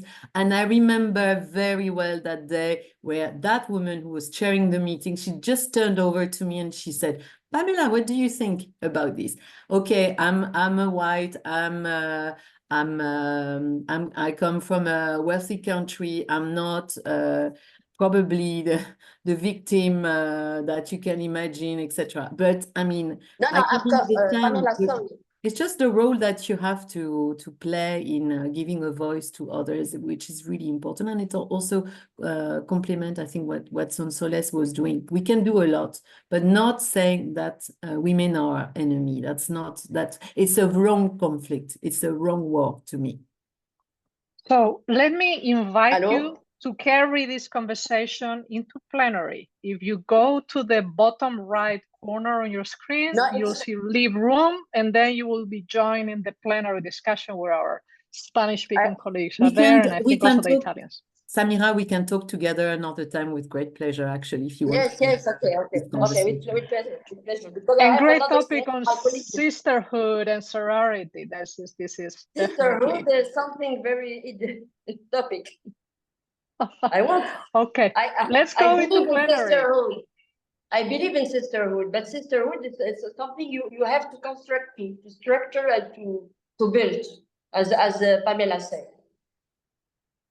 Fully agree. Okay, this is not the goodbye. This is just let's join plenary. Sonia is here to remind us. Sonia, exactly. We'll be right there in a second.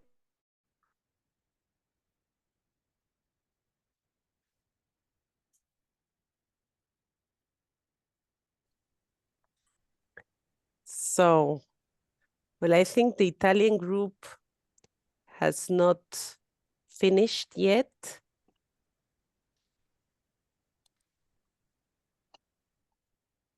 Sonsoles, how was the English group? We were so deep into the conversation that, time flew by without noticing. But it was a great conversation. We talked about micro discriminations. We talked about sorority or sisterhood and how to network with others to create this positive impact and to act for change.